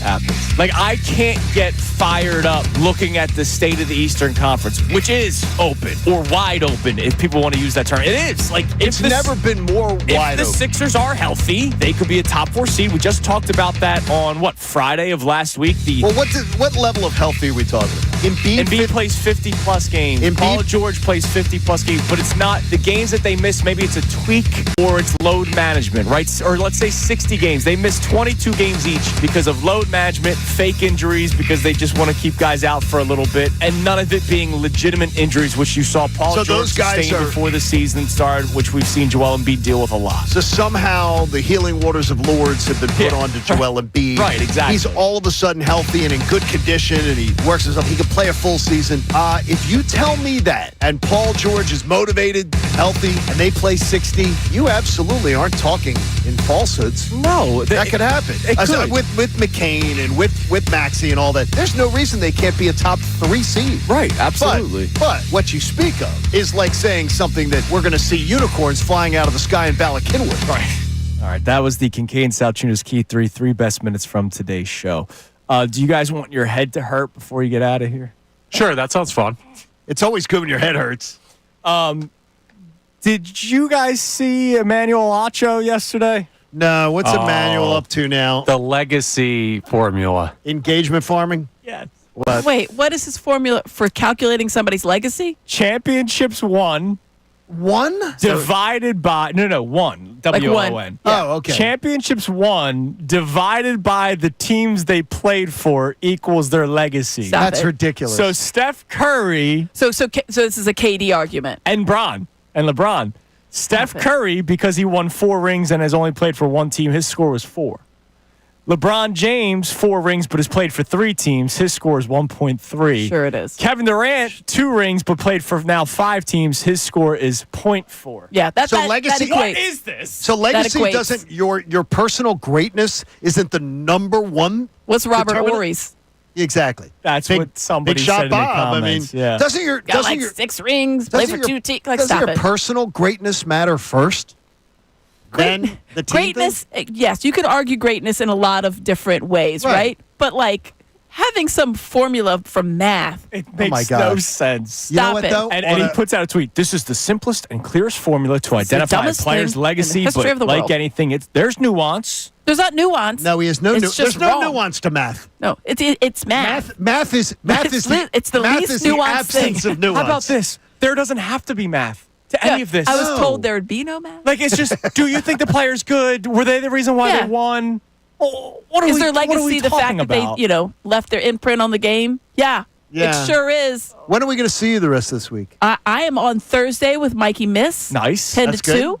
So I will see you We'll see guys you on then Thursday. when we're 2 ships passing in the night. Hey, Pierce Phelps Bryan Heating and Air Conditioning Contractors. I bet you they had a busy day yesterday and again today. They're made a donation to the American Association for Cancer Research, and you can too. Help save lives. Go to 975thefanatic.com/AACR because cancer research saves lives. And I'm happy to announce, didn't even tell you this morning, What? that my test came in yesterday.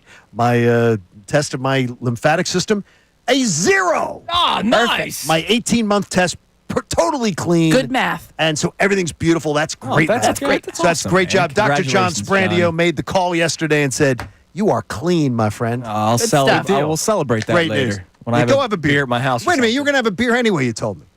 Everybody have You'll a have great, an extra one. Doesn't everybody have a mean great as rest of much. your day. Amy, thank you as always. Thank We'll you, see guys. you on Thursday. We'll talk to the rest of you guys tomorrow morning here on 97.5 The Fanatic.